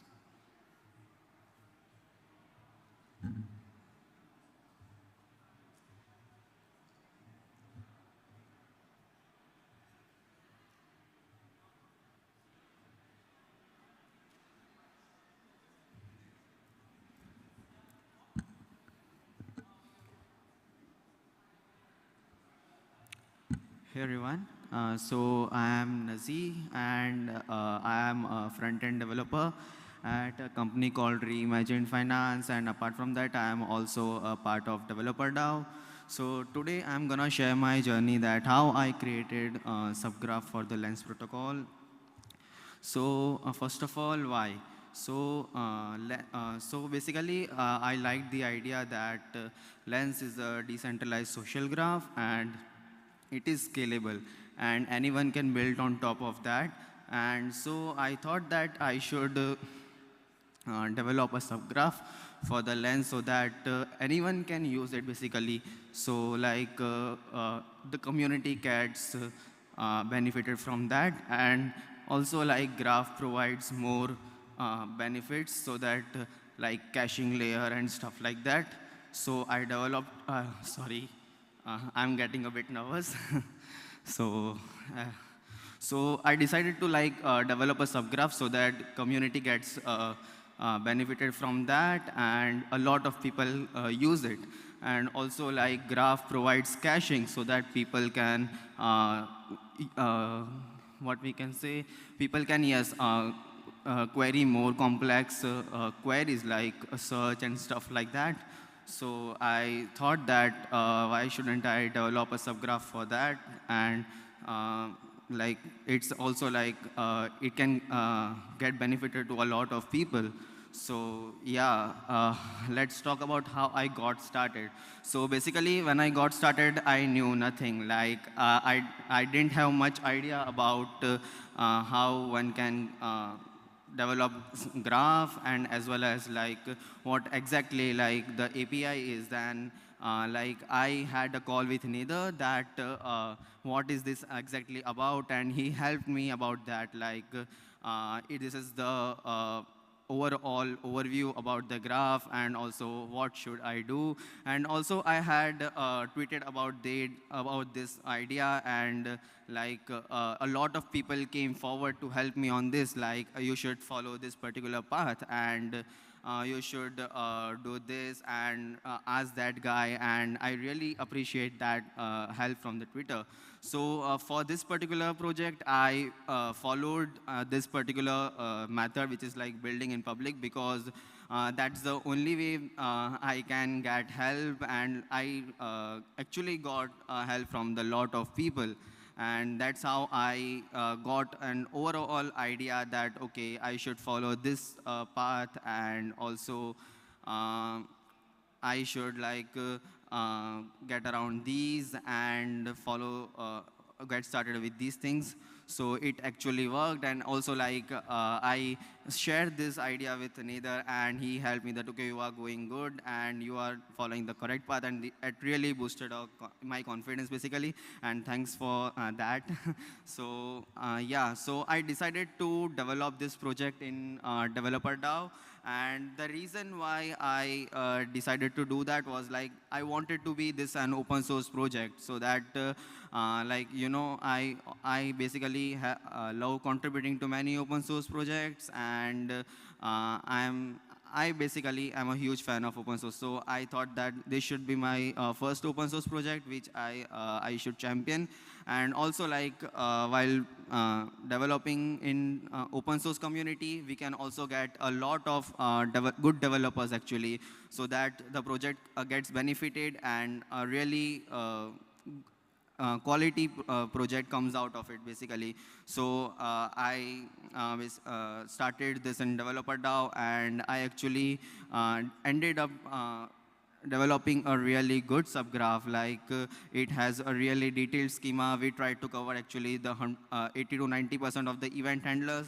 Actually, I have covered almost all of them, but it has really some edge cases. So we need to just fix some bugs over there. And it really went out well. So that's the reason why I decided to develop that in Developer DAO. And coming to the challenges I face, so it has been a really long time when since when this project is like uh, in progress, like in somewhere around July. So the first of all, this was my first project which I was championing. So I faced like many initially with the team with whom I got started. They got busy with their full-time jobs, and some people lose motivation while developing. So I had to keep them motivated so that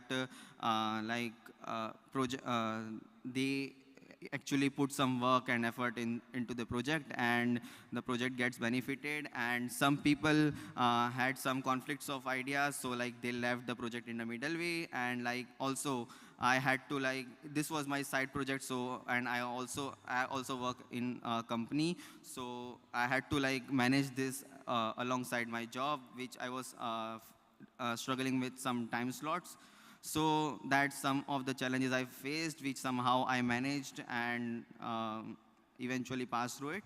And apart from that, some of the learnings like which I learned while developing the project, like building in public really helped me a lot. Like if I won't be building in public, then this project won't be like as good as it is today. Like best contributors have contributed to the project, and best people have come forward, like Derek, who is a subgraph developer at Graph, and even Nether, and also like Mardini, he is sitting right over there, and he approached me on Twitter, and many folks like him helped me out with this. And it eventually benefited the project, and that's what like I really like. And also like this was my first open source project which I championed in like Developer DAO, and like I really learned a lot of team building, like motivating people from time to time, and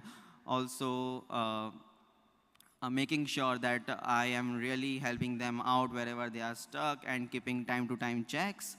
And yeah, like making sure that they are delivering the correct deliverables which they are expected to do. And yeah, that's pretty much. And like I really got a really good experience while championing and managing an open source project, which I think is a really big project for me, at least because I have invested like a lot of time and effort, like for this project, and it turned out to be really well, which I didn't think during the beginning. So I'm really grateful for that. And apart from that, this is the repository for the like a subgraph which I developed. You can find that even pinned in Developer DAO GitHub, or like you can just search for lens subgraph on Google, and the very first link it will appear.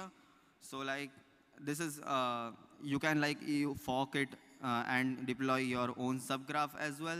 And even if you can, if you want some features to add, or you find some issue, feel free to make an PR or issue over there, and I'll be really happy to help over there. And this is the subgraph which I have deployed right now. It is not up to date because we just yesterday finished some of the bugs and pushed the code to GitHub. The latest subgraph is not deployed yet. So this link is even in the README for the repository, and feel free to query any sort of query you like. We have some queries stored over there, and also like feel free to make any query from the playground, like and also like schema, just like Nidha mentioned, it is there as it is a GraphQL query. And yeah, that's all from my side. Thank you so much. And if you want any help, or feel like want to help me, like just reach me on Twitter or outside. I'll be there and happy to help. Thank you so much.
right, I hope that's visible.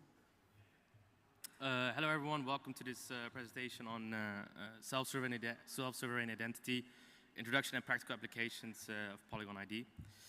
A little bit about me, I'm Raza, I'm the regional lead for developer relations for Europe. This is where you can find me on socials. If you know me a little bit on Twitter, there's no secret I like Python, and I always have to shout that out. Also, a big shout out to Steph. She's not here, but she's really the queen when it comes to, explaining Polygon ID, and she did a great job inside our team. And if you were in Bogota, you saw her presentation as well, and just had to point out she follows me, so that's cool. Internet. On the internet, nobody knows that you're a cat. This is a meme I think most people have seen. There's another one that on the internet, no one knows that you're a dog. And that's the reason for that is the internet was built without an identity layer. And that poses a couple of problems. So when we take a step back and see how do we identify ourselves on the internet, at start with simple applications, you see that we had a single login, which means platforms created identity management. You could sign up for a profile, username, password, login. Your credentials are saved centrally. A couple of problems with centralized identity. Well, it's single purpose, which means for every app you would need to create a profile. Siloed identity is not portable. It had a bad user experience because in Steph's word, we ended up managing a gazillion logins for a gazillion apps. And people don't have control of their digital identities. The platforms do. I will come in a bit why that's a real big issue. And your data itself, not only is your profile not portable, but your data is also not portable. And finally, and we'll dive into that, is that it's subject to data breaches. So, we did evolve and we took a next step, which was the federated identity. I mean, single sign-on is maybe a more common use terminology. You could use your Google account basically to sign in. 2FA became a thing. You could basically verify that it is you that is trying to log in from this device location into an app. But then again, what's the problem now? Data was more portable, but not with every app. Big tech companies still had all your data. And technically speaking, people don't have control of their digital identity. Again, the platforms do. And so sounding like a broken record now, but subject to data breaches. And it's not going to the next slide.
Not sure if someone can have a look.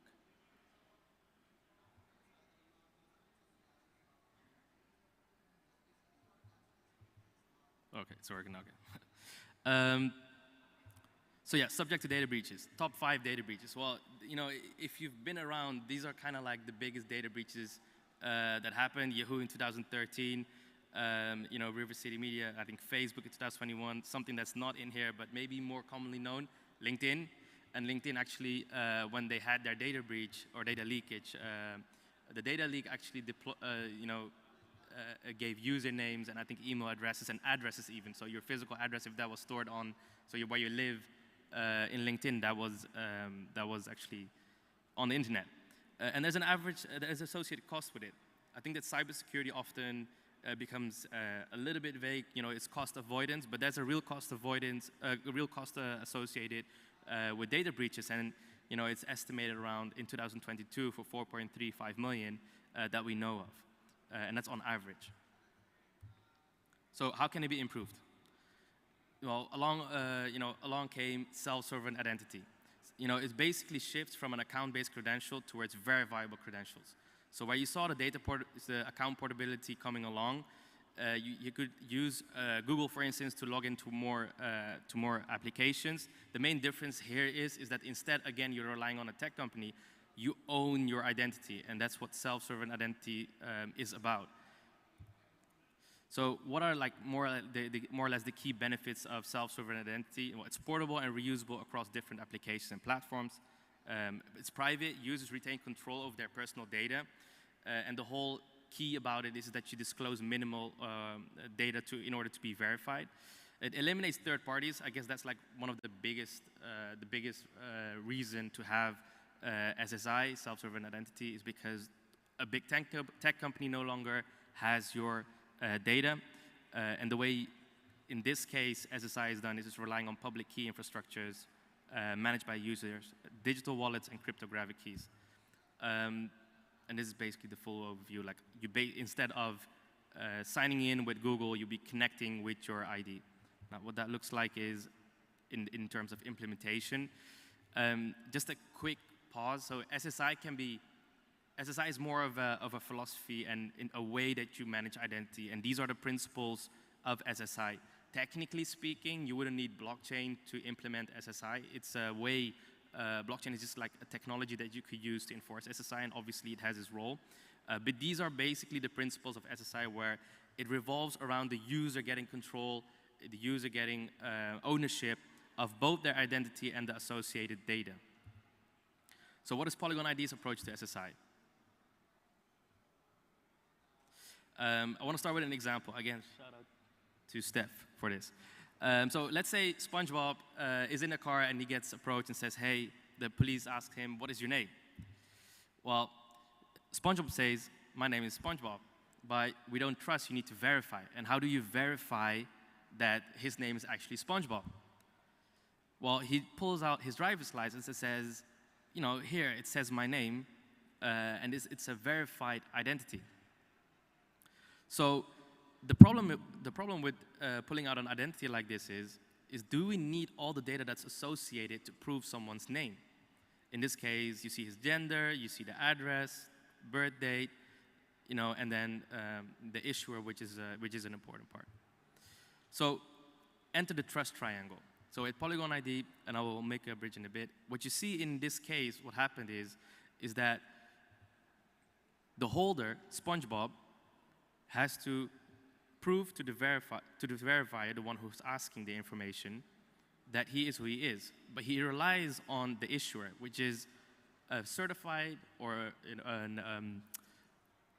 a municipal or a certified instance organization that is allowed to publish credentials or issue a credential which are verified. And then the holder has these credentials, a claim, that it can pass on to the verifier, and the verifier has a trust with the issuer.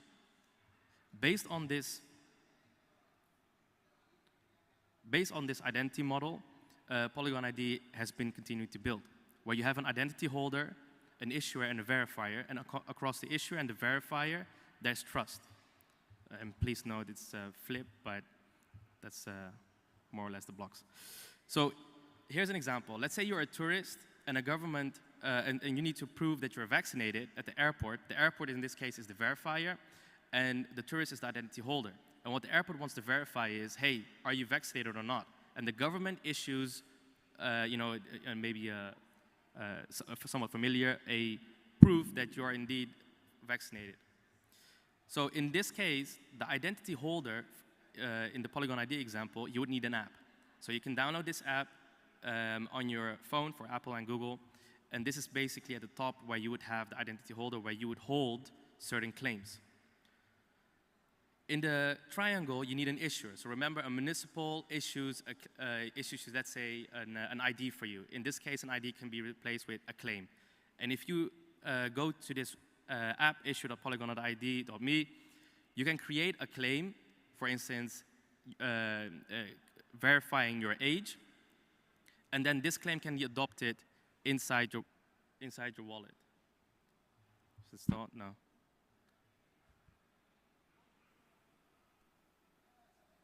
Is it checking? You guys can still hear me? I'm just going to keep talking. Yeah, okay. So in this case, what you would have is that the identity holder would get a claim. Identity holder would get a claim.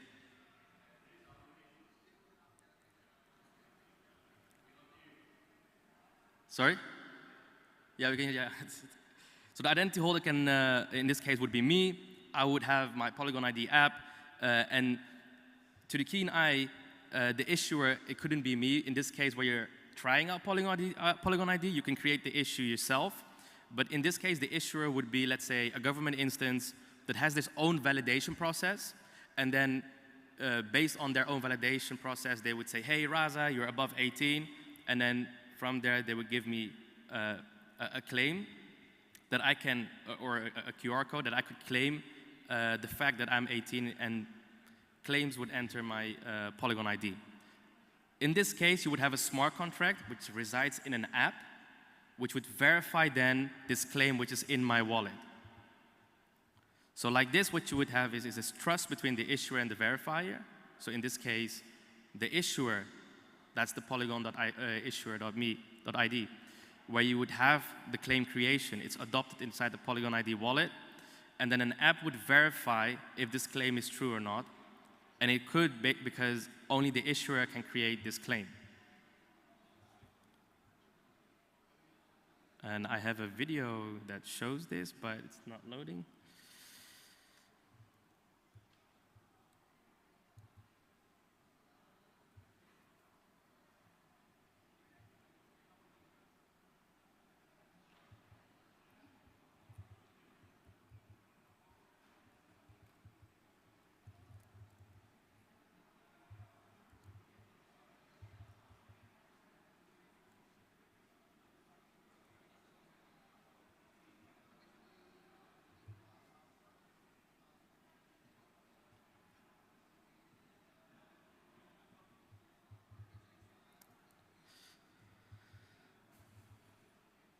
I'll try to show the video at the end. I'm not sure why it's not working at the moment.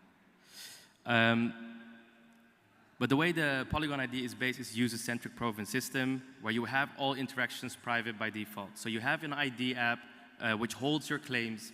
The issuer creates these claims, and it gets adopted by the Polygon ID app. And then inside the app, it can be used. You use your app to authenticate with an application. So inside your application, we'd open your app, scan the QR code inside a website, and then that website would check whether you have the claim or not, and if you do, on-chain, a ZK proof is created. This is our product stack, and we currently have a platform, a web UI to create the issues. An API is being created. Rahat is in the house. If you have any questions, he's working on that. We have an app, so the Polygon ID app, that basically holds your claims, whether that's age verification, person of proofhood, proof of personhood. A Polygon DAO, for instance, any DAO that you're part of, it could hold the proof that you're part of that DAO. You can use the app to verify, and we have basically a secure storage of claims for your backup and ID recovery. If you want to know more about SSI, check out this book. Again, it's about the principles of SSI that I mentioned before on screen, and it dives deeper into it. I'm just going to go quickly back to see if I can get this video to work. I am connected to the internet, so.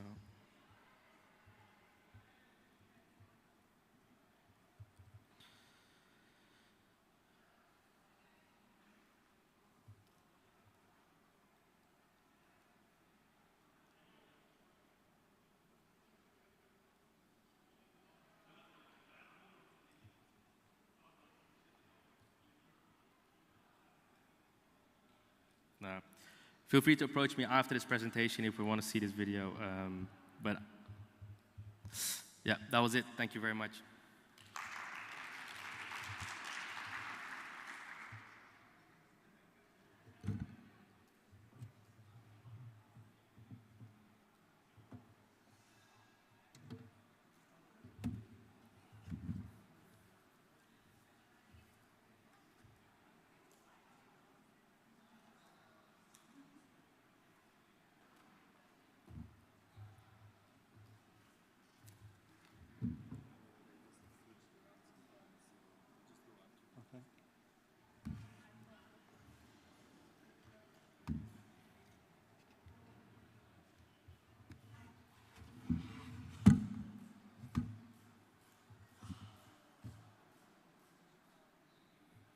still not working.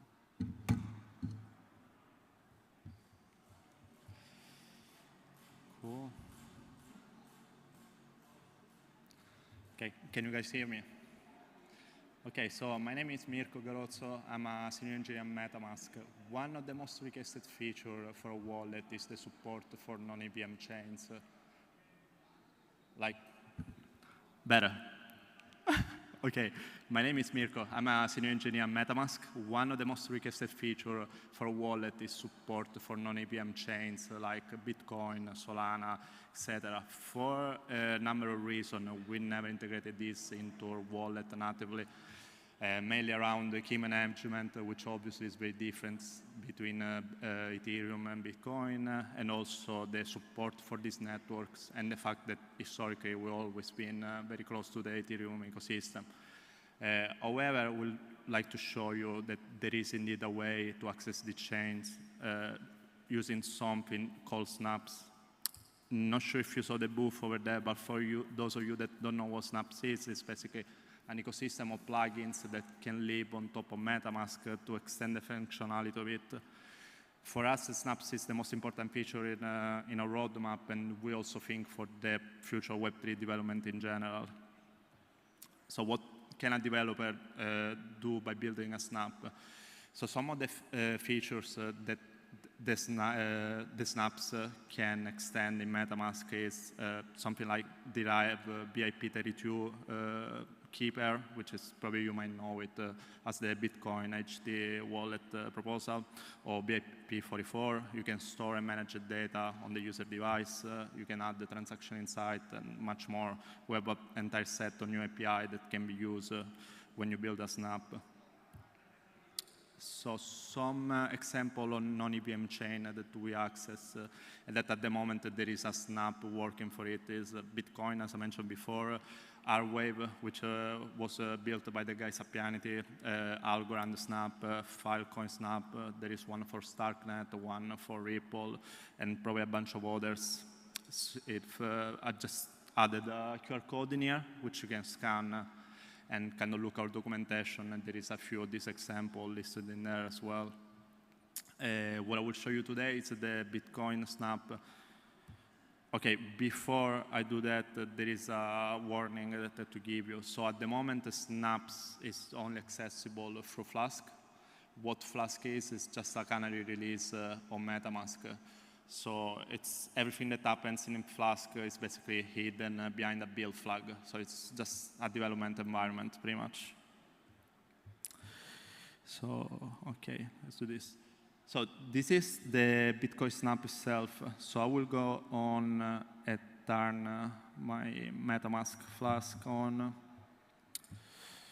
So I refresh the snap, and as you can see, it looks very similar to any dApp. So I can connect. It will ask me to get my addresses. And this is the cool thing about Snap, is that every action that the Snap requires, it has to be approved by the user first. So when I click on approve,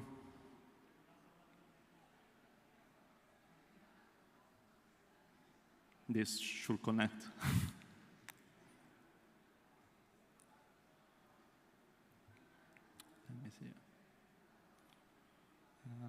Let me see. Let me see what's happening here. Sorry.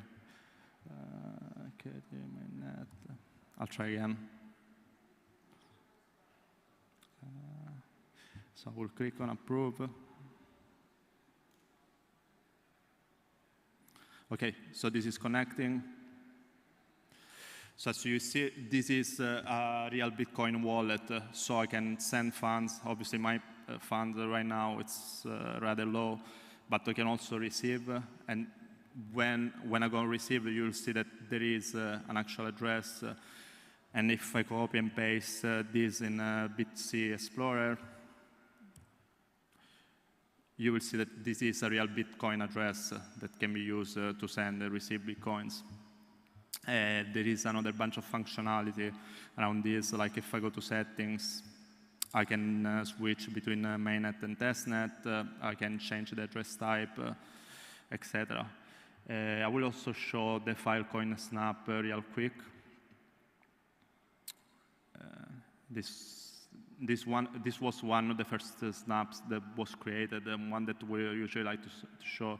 Okay, this already connected because I was connected before, but like in here, same thing. Like you can transfer your Filecoin.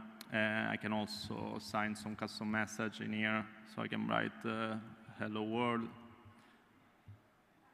And again, it will ask me, do you want to sign this message? Because everything that happens in a snap has to be allowed by the user first. And if I click on approve, this is my message signature. So yeah, you can just go, if you're interested more about snaps in general, you can just go to our docs in MetaMask. There is a snap section. And also we have a grants DAO program, which Manbir now is going to talk to you more about. We are giving a bunch of grants for people to build on MetaMask. Cool, thanks guys.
The slides. It's showing the comments also.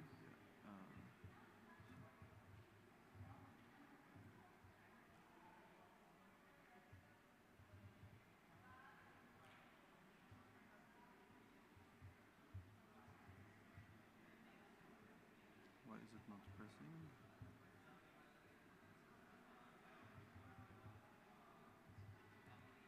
Just disconnect and try then.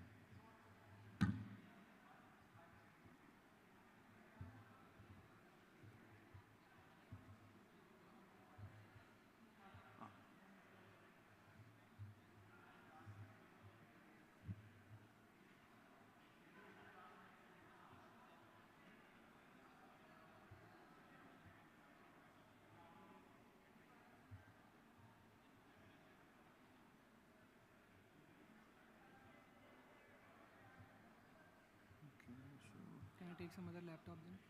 Sorry? Can I take some other laptop? No. One sec, sorry. No, I need to see the comments, right? Yeah, I don't know why it's not.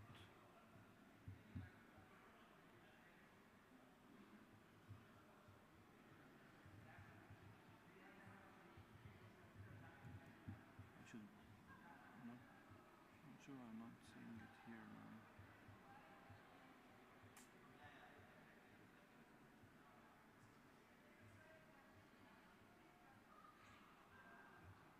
Use as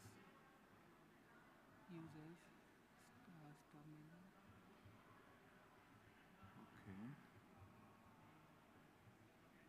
Now present. Wait. Oh, okay. Here we go. And then you can open the, or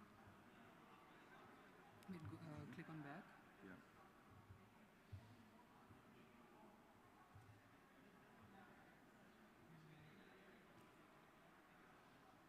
Okay, Now? yeah. Now you can just move this here, and you can see this here. Oh, okay. Can we do this full screen? Can we make it full screen? This window? Yeah. Where's the mouse? No, that's fine. This works this way as well. Never mind. Then it will not show this. No, here. Oh, okay. Cool.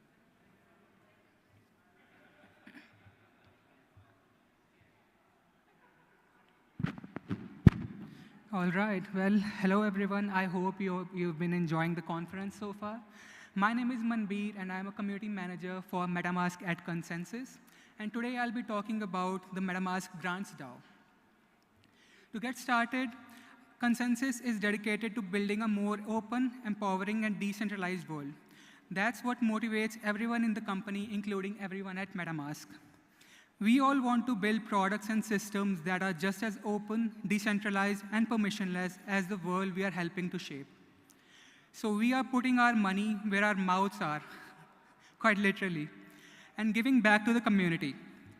We believe it's important to explore Web3 mechanisms within our company, and we have been experimenting with this more and more recently through our initiatives like the Bankless DAO relationship, the Merge Regenesis NFT drop, and the Village DAO.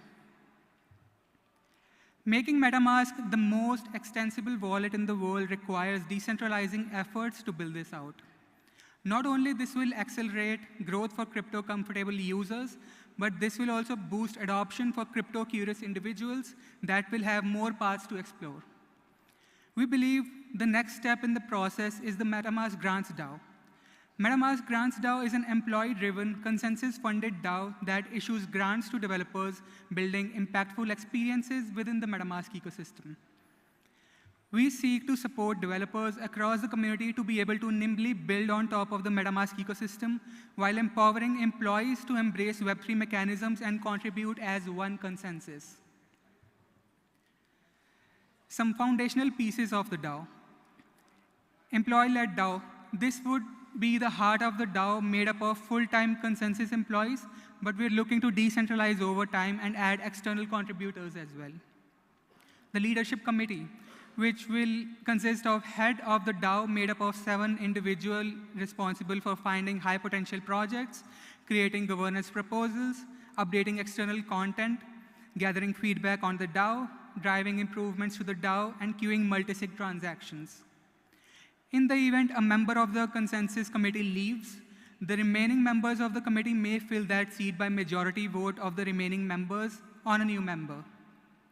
We are exploring opportunities for the full DAO to have more input on who sits on this committee in the future. The third would be secure multisig, which is a multisig controlled by consensus that will manage the token contract and treasury. The Gnosis Safe signers will be responsible for signing transactions for the disbursal of funds, as well as minting or burning tokens as employees join or leave the company. The DAO will fund 2 types of grants, leadership committee grants and full DAO grants. The leadership committee grants are allocated exclusively to the leadership committee to vote on. Any leadership committee member can make a proposal, and proposals with the last 5 yes votes at closing will pass. Leadership committee grants are intended to provide a quick and easy mechanism for those most likely tied to the grants operations to ensure that high-quality projects that may be overlooked by the full DAO can be funded. Votes will be open for 5 days, and the individuals proposing the vote will be responsible for making the case and otherwise taking any actions that they need to win the vote's approval. After that, we have full DAO grants, and these grants are allocated for the full DAO to vote on. Any leadership committee member can make a proposal to the full DAO, and proposals with more yes than no votes at closing will pass. Votes will be open for 10 days, and the individuals proposing the vote will be responsible for making the case and otherwise taking any actions that they need to win the vote's approval. Voting will occur on top of Snapshots, the most popular platform for creating and voting on DAO governance proposals. We are exploring on-chain governance for a future iteration of the DAO, but Snapshot holds the advantage of being, number 1, gasless or gas-free, number 2, being well-known, and number 3, the most battle-tested as the leading voting platform for DAOs. Proposals will be created by leadership committee members into the applicable snapshot space for the full DAO or leadership DAO at snapshot.org via having the author's permission. Admin privileges to the snapshot spaces will be held by the Gnosis Safe, and proposals will be yes or no proposals describing the intended recipient, an overview of the project, amount, any milestone, and link to external documentation and/or additional information. The proposals will be public. Discussions surrounding full DAO grants will take place in the consensus Slack channel named MetaMask Grants DAO. And full DAO members will also have the ability to upvote the full DAO grant proposals within the internal MetaMask Grants DAO website. Voting will occur via a MetaMask Grants DAO page on the Activate platform. DAO members will log in through their wallet, view current and closed proposals, and vote yes or no directly through the platform. Votes cast will be public. Disbursal of funds. Once a KYC check of the grant recipient has been completed, the leadership committee member who created the proposal will be responsible for queuing a transaction, sending funds to the recipient for the multisig to execute. Understand how to operate a DAO, a token and DAO as a company. We aim to begin the process of progressing decentralization of the MetaMask Grants DAO by exploring a token-based governance model that allows full DAO members that are consensus employees to vote on full DAO grant proposals. More than 50% of the DAO's initial budget is allocated through tokenized proposal voting within the first 3 months of operation. Fund meaningful projects that provide value to the MetaMask ecosystem. Each grant can be broken into multiple disbursements with specific milestones depending on the size of the grant. Number 3, engage DAO members. Aim to have 15% of DAO members participate in at least one governance proposal within the first 3 months of operation. MetaMask Grants DAO is live. If you have participated in one of our hackathons or workshops in the past and are interested in working with us again through our grants program, please reconnect with us and get in touch with us. Have a snaps idea? We have an open wish list on our MetaMask GitHub, and these are some of our immediate areas of focus. Number 1, enabling a multi-chain MetaMask future by adding support for strategic L1 and L2 networks. Number 2, enabling Ethereum features that will benefit our Ethereum developer community, such as smart contract accounts, MPC, delegatable authorization, SIWE, custom gas fee enhancement, etc. Number 3, enhancing user privacy and security, transaction insights, phishing prevention, ZK proving, DIDs, and so on. Number 4, integrating use cases that are of strategic interest to MetaMask and will help onboard the next 1 billion users to Web3, such as social and gaming applications. If you want to bring your features and APIs to the wallet, let us know. Email us at metamaskgrants@consensus.net and drop us an application, or simply learn more about us at metamaskgrants.org. That's all for now. Thank you.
Okay, so I'm going to start with a little video, and this is what we use at Web3 London. This is a community that I started earlier this year, And this is just to give you a little bit of a vibe of what is the community about.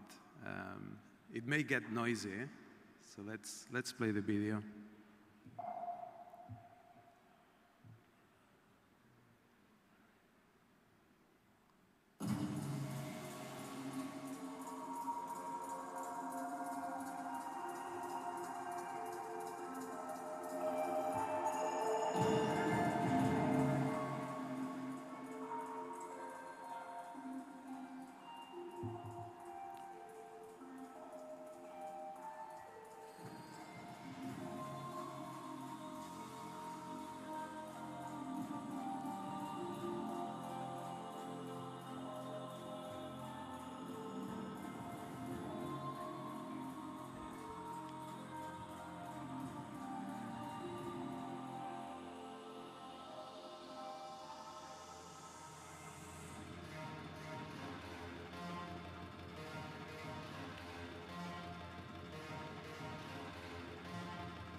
All right.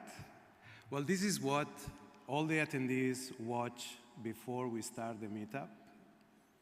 And this gives you a little bit of the vibe that we are after.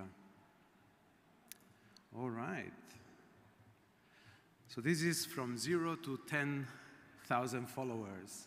I started this meetup back in February, and it has been a great success. I'm Gerard Sanz, a developer evangelist, international speaker, and we are going to talk about creating a community. And this is Web3 London. So this will be an overview of what we have achieved and also how you can also achieve it if you want to create a community from scratch. Web3 London is about all Web3 technologies, and a lot of communities these days are focused around the blockchain, or maybe crypto, or maybe NFTs. There's not many that target Web3 as a whole, and I think this is a good example of how you can embrace all of the different technologies in one community, which also has its own challenges. Because these different areas of Web3 also involve different tribes. One of the goals of this community is to highlight local talent, and this is something that you can also try in your city. And this is also a nice way to meet these projects that are very successful in your area. The community is driven by passion, and that means that we don't do commercial talks, we don't take the projects depending on how much they are making, but we try to meet with the different creators, the different startups, and see which ones have more passion or more success. This is a little bit of an overview. I was explaining a little bit, if you are not familiar, these different areas of Web3 can be very different. Most of the people that you know maybe are coming from a blockchain background. They are developers, but this is just one profile. if we look at the people in different areas like crypto, DeFi, these are completely different people. So it's difficult to attract them in one community that it's focused only in one topic. If Web3 London was focused only around the blockchain, all the community behind the blockchain will be engaged, but all of the different areas will be left behind. So this is one of the challenges when you want to target Web3 specifically. You need to look at the different areas, what is going on, what projects are successful, and try to bring them on the stage. Most of the communities that are having a lot of success in London are NFTs and fashion. And we also have some successful projects in the metaverse. This can change depending on your area. I'm not familiar with the Dubai scene, but this may change depending where you are. So what are our goals? We meet every 2 months, and that gives us enough time to curate the content and find all of the different guests. We target a community that will bring educational and social content, so it will be an opportunity to learn what is happening in different areas of Web3, but also to network. The format is quite ambitious. We do talks. We also host a panel, and we run also an NFT gallery. For the talks, we look for 3 speakers. The same for the panel. We have always 3 panelists. And for the NFT gallery, we find 9 different artists, local and international. So this is quite an endeavor, contacting 15 different people, gathering all the details, biography, title of the talks, etc., and also artworks. So we look for quality speakers and content, and we try to be independent from different pressures from commercial projects. We try to create a good atmosphere and hospitality, and that's overall our goals for this community. The community today has over 1,900 members. If you consider that we just kick off the group in February, I think this is really successful. I don't know what is your experience, maybe because it's London, it's also a good amount of engagement in the community. It may not be that easy in other cities. We have always a sold out, so we have more than 100 attendees per event, which is great compared to other communities in the tech industry. And now, today, we have 3 organizers. So what is the secret formula? If you are thinking about creating a community, this is what you need. And you can follow this formula with me. So this is how you grow a community and all the steps that you will go through. It starts with finding a venue. And then this goes in cycles. Our cycle is 2 months. Then we start contacting the speakers, and in our case, also the NFT artists. Then we start the promotion. This is very important in order to engage with the different communities. And then you run the event. Of course, that's going to repeat again, and you will have to book another venue, contact more speakers, etc., etc. So this is more or less what goes behind and the work that is involved. I'm going to go on each of these areas and try to give you some advice so you can run a community if you want, or you may consider it after knowing the work that goes into it. So let's talk a little bit about the venue. So I would rate this with a medium difficulty. And this is probably not the most difficult thing to find a venue. It also depends in your city. In London, we have many options of free venues. or community venues. And it's just a matter of finding these communities and engaging with them.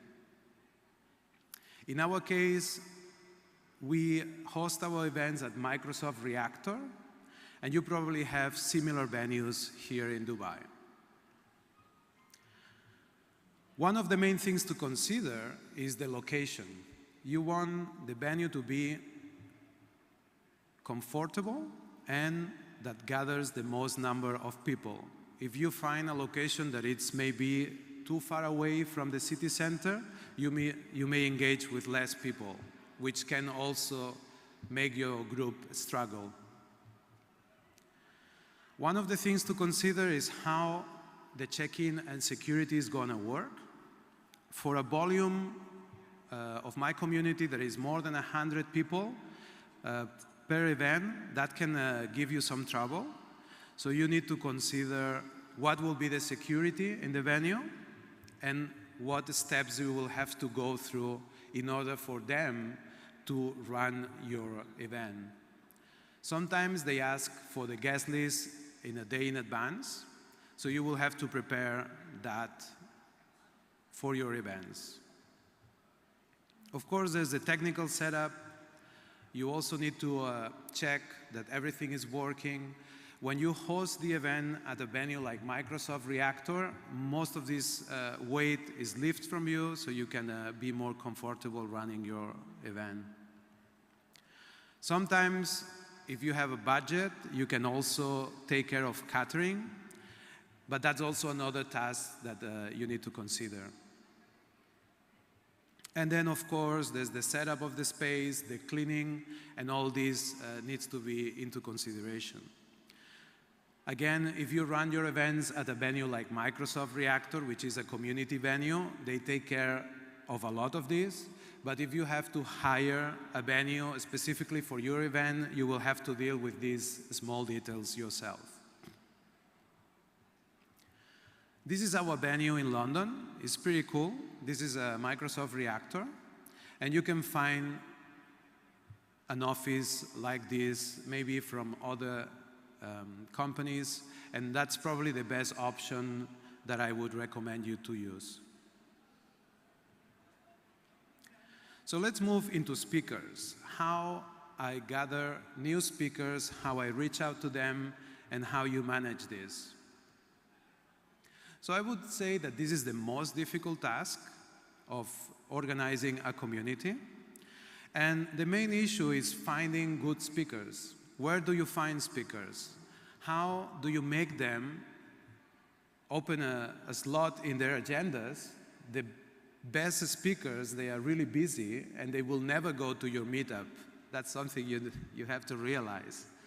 So finding good speakers that will go to a local community is pretty hard, I would say. How you find these top speakers?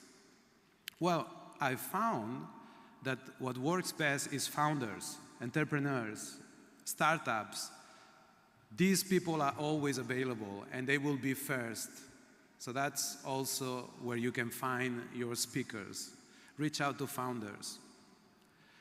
Another trick that I recommend you to do is look for any conferences happening around the dates of your event and see if there is any conference speaker that is available during those dates. That may work.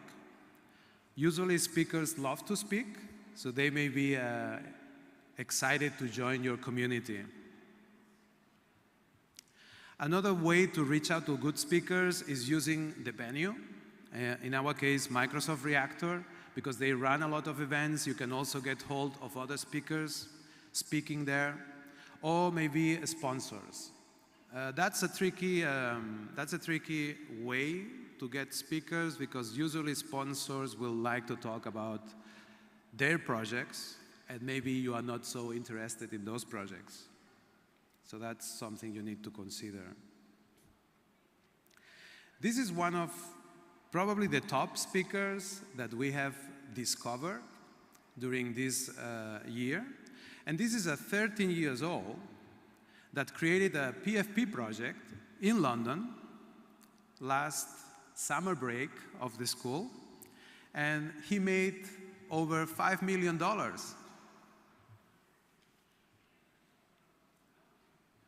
He's a legend. He's our local legend. And he was at all of these publications. And when you create a community, this is your opportunity to highlight this type of projects and make them noticeable to the rest of the community. Okay, so let's move into NFT artists. And probably, in my experience, this is also really, really hard. I usually deal with developers, and developers usually respond your messages. They usually show in time. They don't ghost you. But NFT artists, they just don't communicate the same way as software engineers. They don't reply your messages. They ignore you. Just to get the same information from an artist, it takes me like 3 weeks, literally 3 weeks for every NFT artist. And I deal with 9 every 2 months, and it's a nightmare. Okay, good luck finding top NFT artists. They don't care. They couldn't care less about your community, and it's going to take you a good effort to engage with them.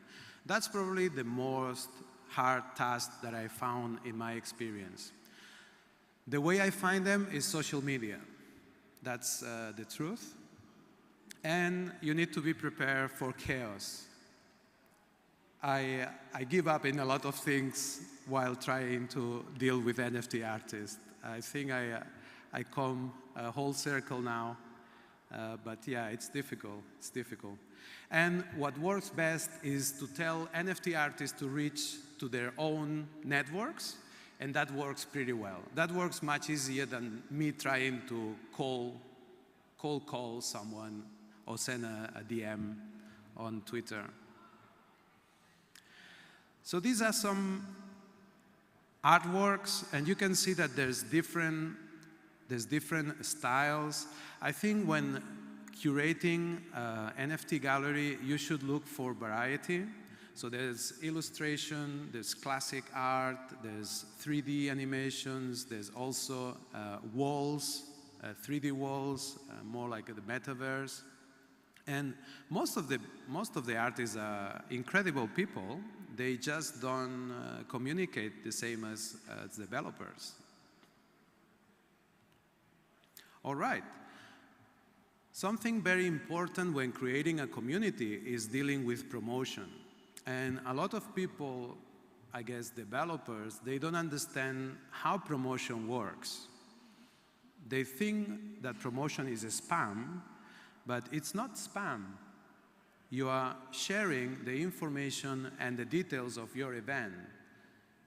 If nobody knows about your event, why are you running the event in the first place? This is very easy. You make a general announcement, you make speaker updates, you make sponsor updates if you have sponsors, you send reminders. I mean, this looks very much as spam. Day after message, pictures, and it looks like this. This is very much what I show during the initial video, the intro video. So you can see who are the speakers. You can also see their contact details. We have the 3 speakers and the 3 panelists. So these are the panelists. Some cool projects happening right now.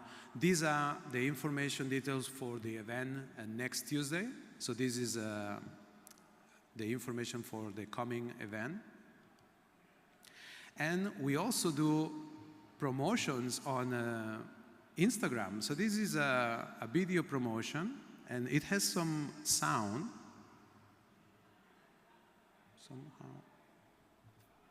Somehow the sound is gone. All right. Well, that has some interesting music. Maybe we can play it?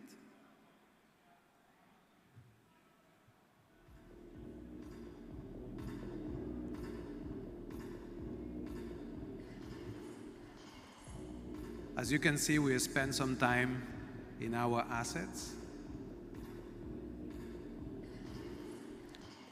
right. As you can see, we are cool in London. Then it comes to the day of the event. So let's cover that. This is medium, I would say it's medium difficulty. You need to make sure that you have the RSVPs for security, make sure that the speakers know the location, if there's any catering, that it's all sorted out. Of course, you need to make the hosting, you need to go into the stage, introduce the community, and keep the schedule on time. So these are some of the tasks you have to do. I would say this is medium, it's not very hard, you just have to go and do it. I think one of the things that have worked pretty well is reaching out to local events and gathering free tickets. You could have, for example, free tickets for Web3 Dubai, and that could be a prize that you can share to your community members. And that works pretty well. And of course, socializing and lots of pictures. So as you can see, this is very crowded. This is one of the previous events that we ran in London, and we have more than 100 attendees. So it's pretty cool. So how it looks all together. When you do your events, you need to go through the intro. So this is the intro from Microsoft Reactor. You also want to have your logo really visible. That works really well for any pictures that people is taking. So you want to have your logo on the screen every time there is an introduction, or maybe you are doing a panel, you want the logo, so all the pictures have it. That's a smart thing to do. We also use POAP, which is an NFT that you can mint, and we do a special introduction of the POAP for the event, and then we leave 2 minutes for everyone to scan it and mint it. And this looks something like this. We usually add a POAP that it has an animation and it gives you the information of the event. Attendees love to have a POAP from the events. I have my own POAP for this event, so if you want, you can grab your POAP, just come to me and I will mint it. It's very easy. And it's a fun thing to do to introduce people into Web3 and create maybe their first NFT. Then we go into the talks. The talks is an opportunity for relevant projects to introduce themselves. This is Leah Sams, who created Power of Women. It's a very successful project. She's doing really great. And she has made almost £500,000 with this PFP project. So I would say that it's pretty awesome. And it's also an opportunity to know other projects. This is Benjamin, the kid, 13 years old kid that I was talking about earlier. You can see that the people was having a great time. And then we also have a panel. Sometimes the speakers, they don't have slides. A lot of the projects in Web3, they don't have a lot of experience. Maybe they don't have experience in public speaking. So the panel is a good idea for them to participate. And this is how it looks. So we have 3 guests, and then we start a casual conversation around a topic that is usually Web3. In this case, it was generative art and AI. And then we have a social component, which is the after party, where we run the NFT gallery.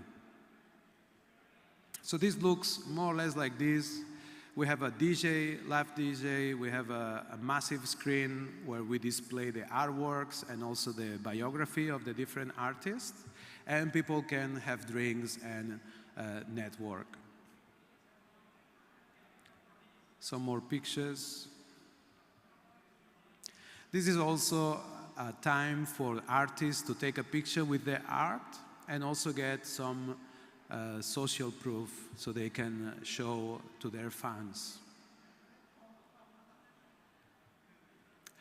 What are the top 3 ingredients to build a community, in my opinion, these are looking for a great team that keeps you positive and helps you get all the work done. So don't do it alone. The other thing is passion. You want to be surrounded by people that has a positive outlook and they have energy to drive the community forward. And also you have to take a moment to have fun. There's also, when you are running these communities, it's a lot of work involved. You need to make sure that you are having fun. And I think that formula will work for you. So what community would you lead, or would you like to lead? Just do it. Thank you for listening. It was a pleasure. If you have any questions, you can reach out to me. I'm available on Twitter. You can reach out to me. I will answer you. Thanks a lot.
All right, hey everyone, give me just a second while I get this thing hooked up.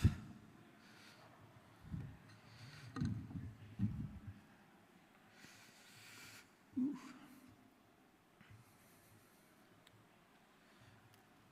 All right, so once again, I know we are coming towards the end of the day, so I'm going to keep it pretty light and just take a couple of minutes to talk about some of the problems that we have been seeing in the last couple of weeks. I know a lot of us have been bothered and even kind of got hit financially. But today what I'm going to be talking about is creating a trustless source of truth that you can use in your projects or anything of that sort. So I'm Jonathan Pereira. I'm part of the DevRel team at Bundler, which is a Arweave scaling solution that promises instant data uploads. So what are the problems that I was talking about? So in the last couple of years, we have seen so much of data getting generated and being pushed onto the internet. And majority of it is thanks to social media and a bunch of other things that have contributed to this growth of data. But at the same time, the problem that is really arising is this data is being owned and controlled by entities which control that data, which effectively means you no longer own your own data. And if that's not a problem, I don't know what else is. And that's exactly what at Bundler we are trying to solve. So our vision is to decentralize the world's data and provide a trustless source of truth so that you control your data and you are the only one who owns it. So the question that we need to ask is, how can you start creating a trustless source of truth? How do you start contributing to this purpose? I'm going to be talking about 3 major use cases that we have been seeing a lot from within our community, and obviously, there are a bunch of other examples, but these are the top 3 that would definitely make most sense for all the people sitting in this room right now. So the first one is obviously Metaplex, which is one of the biggest NFT marketplace on Solana. And NFTs is something that has been growing over the last couple of years. And it's not just a craze, but is also becoming very, very popular among new Web3 users. So with NFTs, one of the major challenges, since you are paying a lot of money to purchase that ape or whatever NFT that you have, the very fact that your NFT has to last forever is something that is of pure importance. And this is exactly where Arweave with its permanent data storage comes into play. The second is the gaming space. Gaming is kind of starting to get heated up, but along the same time, due to storage issues and several other UX issues, it's becoming very difficult to have mainstream gaming projects which give you the same feel that you would have from normal normal games. And then finally, my favorite, and which is soon going to be the talk of the town for 2023, is definitely social. With Lens protocol becoming very popular and so many projects coming over on top of Lens, decentralized storage for social projects is of utmost importance. So I'm going to deep dive into the NFT and social and just see quickly how exactly it is that decentralized storage is really changing the game here. So for example, I was talking about Metaplex in the beginning, and one thing that Metaplex really does well is ensures that users can store all the NFTs that they're using. Right now, Metaplex is using Bundler to store over 22 million NFTs. And the reason they chose Bundler over others is because it helps them scale very, very easily. And that's one of the major challenges projects have as and when they try scaling. The second example that comes to mind is Glass Protocol, which allows you to create videos and mint NFTs out of your videos. Now, again, same problem. If you have videos, you are going to have file sizes which are worth a couple of, at least a couple thousand MBs to a few GBs or even TBs. So how do you process so much data and make sure that you're uploading it and storing it permanently without having to pay a lot? That's exactly where Bundler helps Glass Protocol to get that sorted.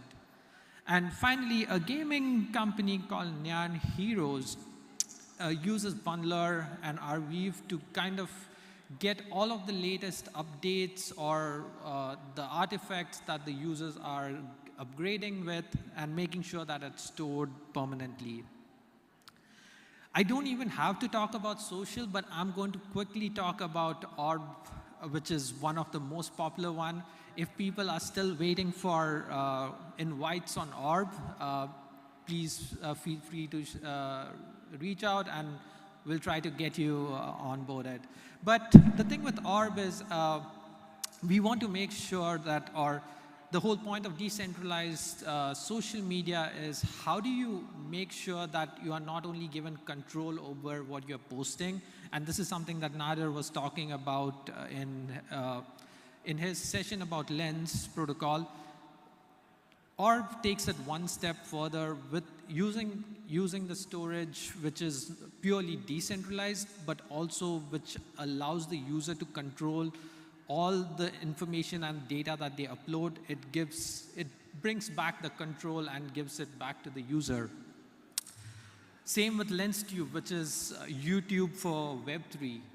Imagine having thousands of videos which are being uploaded and being able to manage that just both from uploading, transcoding them, and then more importantly, fetching them really fast. That's something which is a challenge for most regular providers. But In Web3, making sure that we are able to do that is something that Arweave has been really, really successful at. And finally, obviously, there's Lenster, which is by far one of the most popular app in the Lens ecosystem already. And they're using it again to make sure that all the photos or the images that you upload on Lenster are then stored securely and permanently. So, even though I have kind of briefly touched upon most of the reasons why we see a lot of users building or choosing Bundler, here are the top 3 that when we asked our users, this is what they had to say. The first one is obviously ease of use. So Bundler makes it really, really simple for you to get your storage sorted. So if you're building a project, 3 lines of code is all that it takes for you to integrate Bundler into your project. And after that, your storage is pretty much sorted. The second part within the ease of use itself is the ability to pay with multiple tokens, or for that matter, native tokens that you're using already for your project. So if you're building a project on Polygon, you can use Matic to pay for your storage. If you're building in Solana, you can use Sol token to pay for your storage. So just because you're building in a different ecosystem and you're storing on Arweave doesn't necessarily mean you'll have to acquire the AR token. You can keep paying in the native token that you're already using.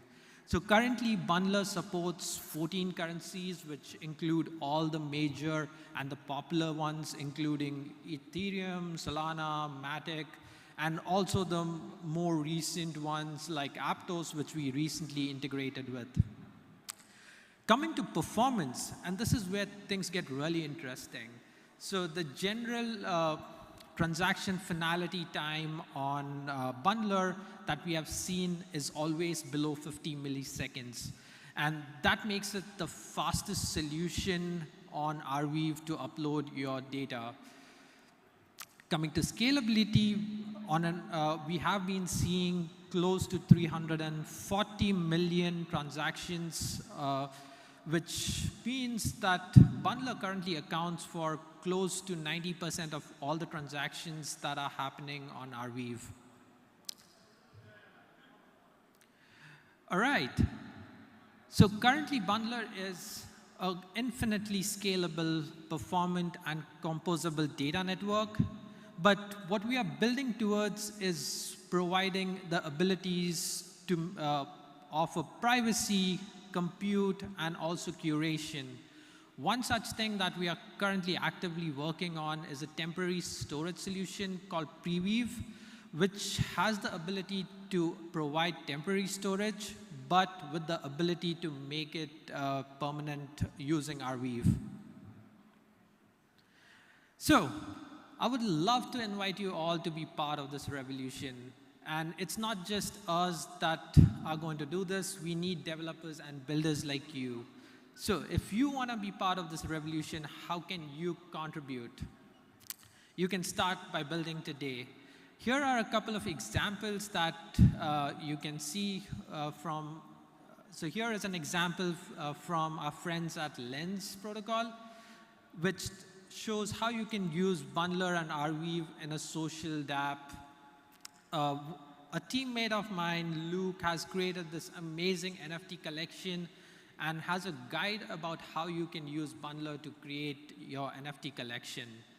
And if you want to stay updated about what's happening in the Bundler world or how we are truly creating that trustless source of truth and how we are democratizing data once again, do make sure to follow us on Twitter at Bundler Network.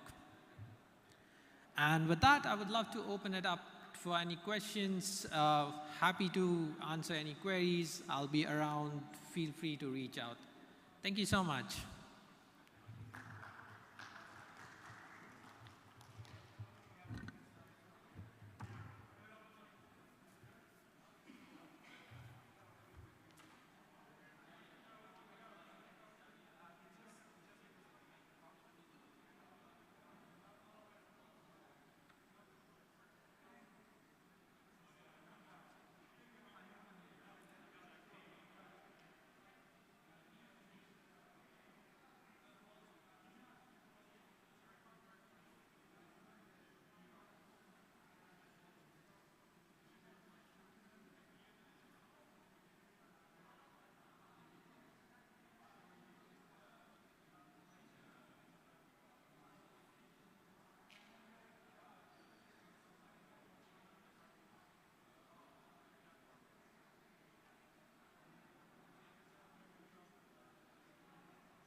Pirozzo. I'm a senior engineer at MetaMask.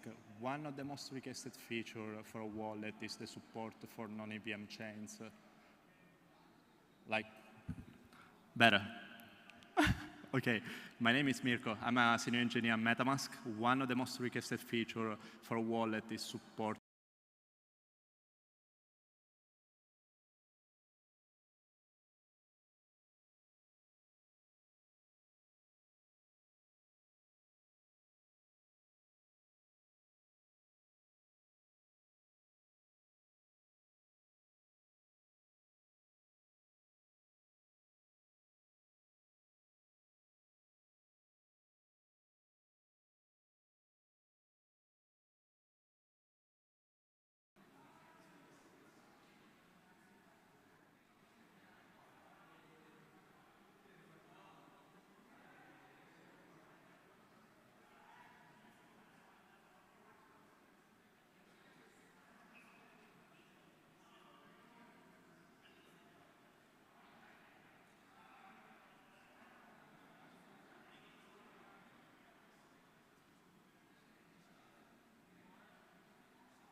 Was good. Oh, that's hella loud. But yeah, I'm Farhaj. For those who don't know, I was supposed to give a 5-minute chat, but it's like a 15-minute chat now. And I'm not talking about developing on new epic protocols. I'm talking about something that's boring, often seen as something that's sexy, which is BD. How do you do BD in Web3? What the F does that even mean? And why is it important? And so yeah, I hope I can just share some perspective I've developed over time. But it's fun, I think this is like a really interesting role because this title didn't even exist 5 years ago. Just like DevRel, in my opinion, I think BD is just like a fancy name for sales. But fundamentally, if you think about it deeply, right? And if you think about how if your mom asked you what your job is and you're a business development person, I usually tell her that, I help BuildSpace, the company that I work at, help get users or revenue. It's very straightforward. And sometimes I help them get more clout, right? Which essentially leads to more users or more revenue. And so yeah, this is usually super important because one of the biggest challenges that Web3 companies face is solving the cold start problem. It's just like any other startup out there, but for Web3 in particular, it's really difficult because for the most part, users don't understand what the fuck you're building because you use a lot of jargon, you make it very hard for them to onboard in the first place, and you don't really kind of follow this loop, which is super simple, right? Where devs build things that adds value to people, and when people use this product, they gain value from a certain thing, and then that thing essentially draws in more people because they're extracting value from it, which brings more value to your platform, which either translates to users or revenue, which helps you get more devs to build more things to add more value. And so when I think about how the flywheel of these organizations work, this is just the simple fact that I go forward with. And when you think about getting to the stage where you've actually built a product and you've gotten to this place where you think that people are ready to adopt it and you want to supercharge your BD, I usually give this reference of thinking about your product or your company as an amoeba, right? You have to emotionally distance yourself, understand that you are just mutually beneficial and not exclusive. And when you think about an amoeba, right, it's this living, breathing organism that at any given point has completely different types of needs. Sometimes it needs more food, sometimes it needs more water, and according to that, its body extends in each kind of different way. And when you're thinking about your product, you have to think in a very similar fashion. What is it that your product needs at the moment? Does it need more users? Does it need more revenue? Does it need more credits so that you can actually run your servers and keep your product alive because so many people are using it right now? Does it need funding so you can actually sustain your revenue and cater to your users? There's a lot of these different kind of needs that your product needs at any given moment. But usually when it comes to BD, that person, that team owns two specific things, which is users and revenue. And I just want to really drill that in. And so yeah, so now you kind of know what your product needs, right? You're this BD person and you're all right, we really need revenue right now, and so we're gonna focus on this, or we really need users and we need to focus on this. And so when you get to that stage, there's usually 3 simple playbooks you can follow.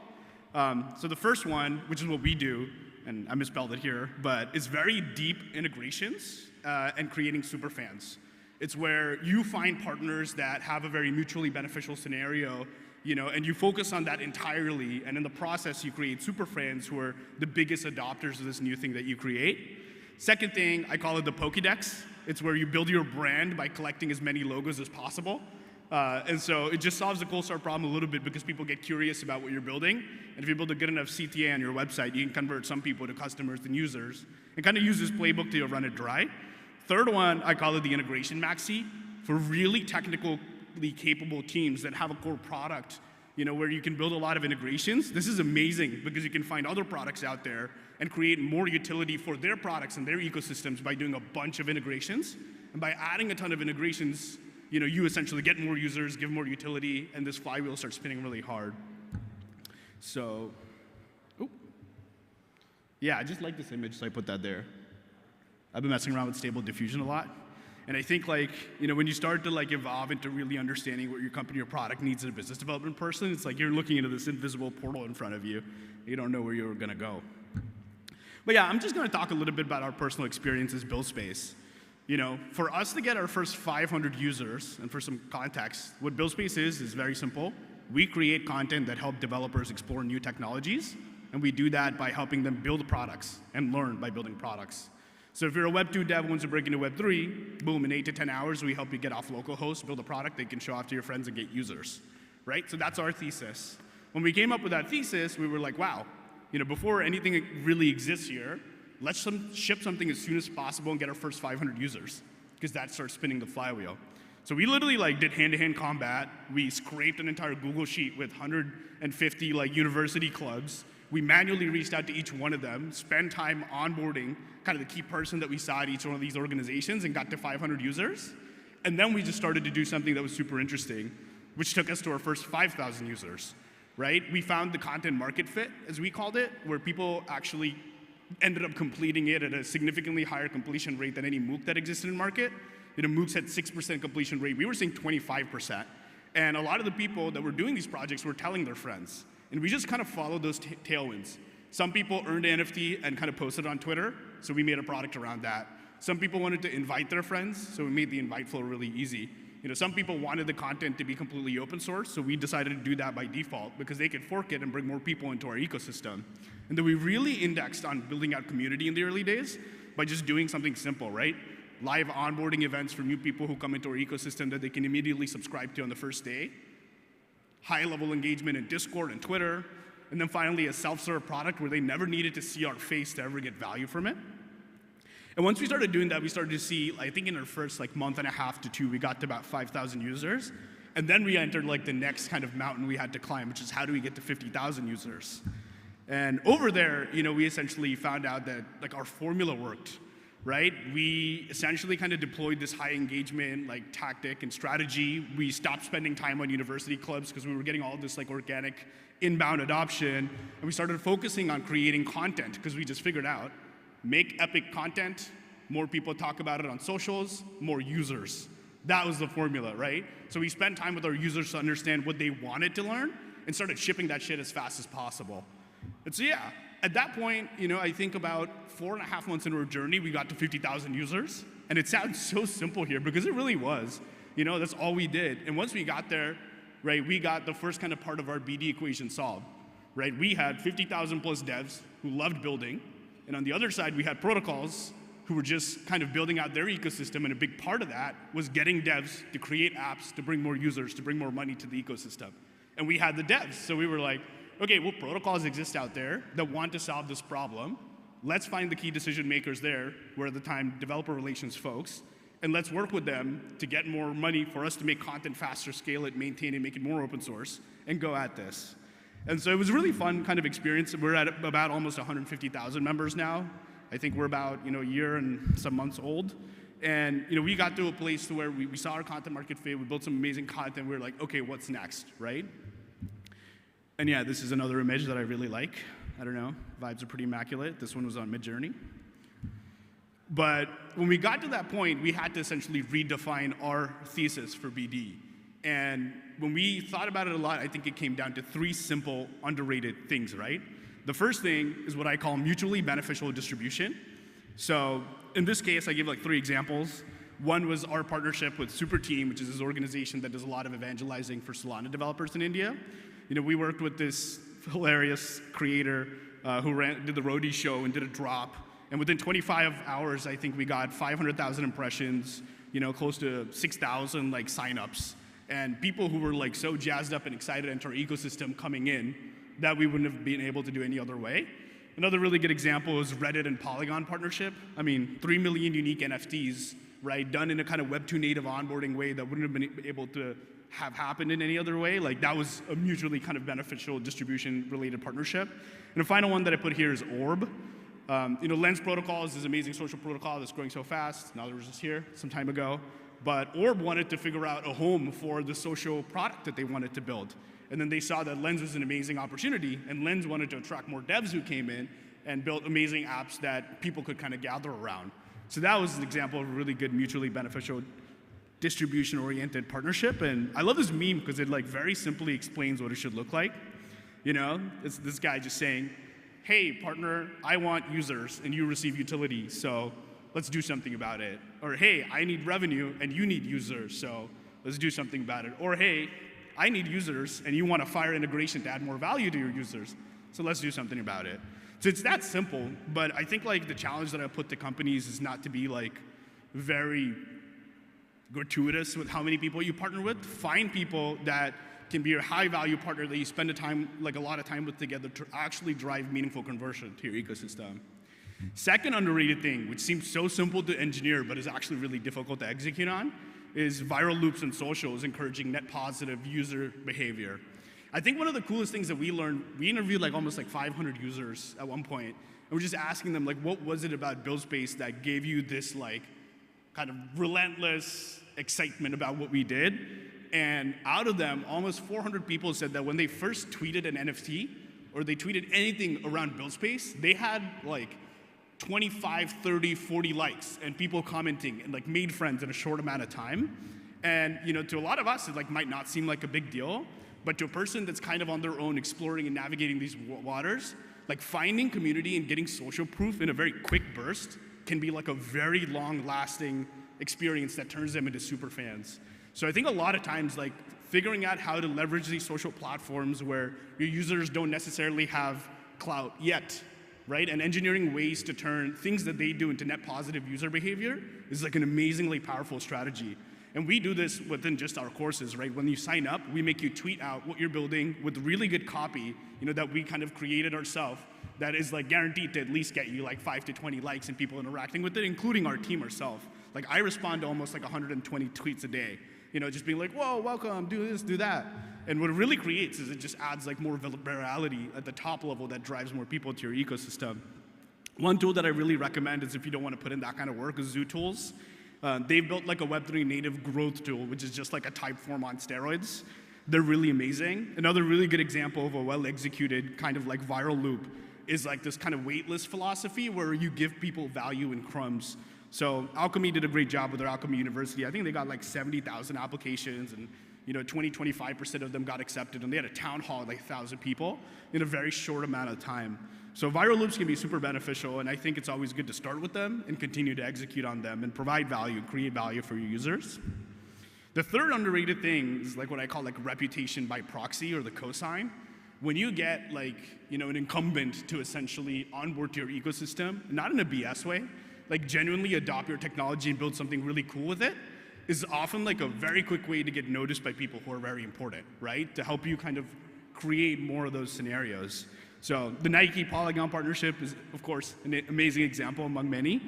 Squads protocol was a multi-sig, and my friend is the founder, but they did this incredible job very early on of providing this integration for DGods, which is the top performing NFT collection on Solana, to easily manage their DGods, not have their NFTs be compromised. It built a native staking app that they essentially replicated to XNFT.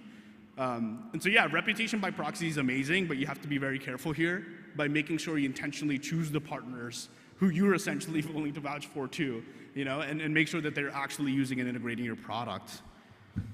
Finally, some other very underrated things. Superfans, I think most people underrate how much having 500 people who are spending all of their time screaming about you on Twitter or any other social is to your community, and also building infrastructure to support them and help them personally grow. Second thing is a thing that exists in Web3 and not many other industries is grants, right? A lot of time when you go and choose to do an integration, not only do you have the ability to receive users, a lot of times you get financial support to build that integration because it adds value to that ecosystem. I've seen a lot of people just go spray and pray, apply to as many of these as possible. I think that's wrong. I think what you should do is find ecosystems, technologies, partners that you really think can add value to you, and then pursue grants there, build really good relationships with them, and then go and sell to their ecosystem, right? When you get a grant from Solana, what you should be doing is looking at the entire ecosystem of companies that have gotten projects from Solana or money from Solana, going and selling into them, onboarding them to your ecosystem, and start to kind of spin that viral loop. Finally, cold messages are super underrated. I think every kind of big ticket partnership that we've ever gotten, except two, are outbound. I just found key decision makers, which is the other thing that I mentioned here, at these companies that, whose psychology that we understood. What are they really, really caring about right now? Do they want more developer adoption for this new SDK that they launched? Do they want, a lot of the money that they hold to go to really awesome, protocols that can generate higher yields for them? Do they want to essentially just do a media purchase, right, to bring their name out and get a lot of attention and drive organic traffic? So once you really understand the psychology and the roles, literally, of these key decision makers, it becomes very easy to send sub 140 character cold messages and convert them into 6-figure deals. And so yeah, again, it seems really straightforward, but honestly, it's kind of like, more art than science, and you figure that out just with more reps. And yeah, that's kind of my summary, BD is really fun if you help it make it be fun. You get to kind of essentially do discovery on behalf of your product or company. You like go to these like uncharted territories, you see like where are these new opportunities that exist to get users or revenue. And if you follow your gut and if you try to find the right partners, usually you can scale your company or product really, really quickly. So yeah, that's me. Thanks for your time. And if you have any questions, just hit my line on Twitter. Peace.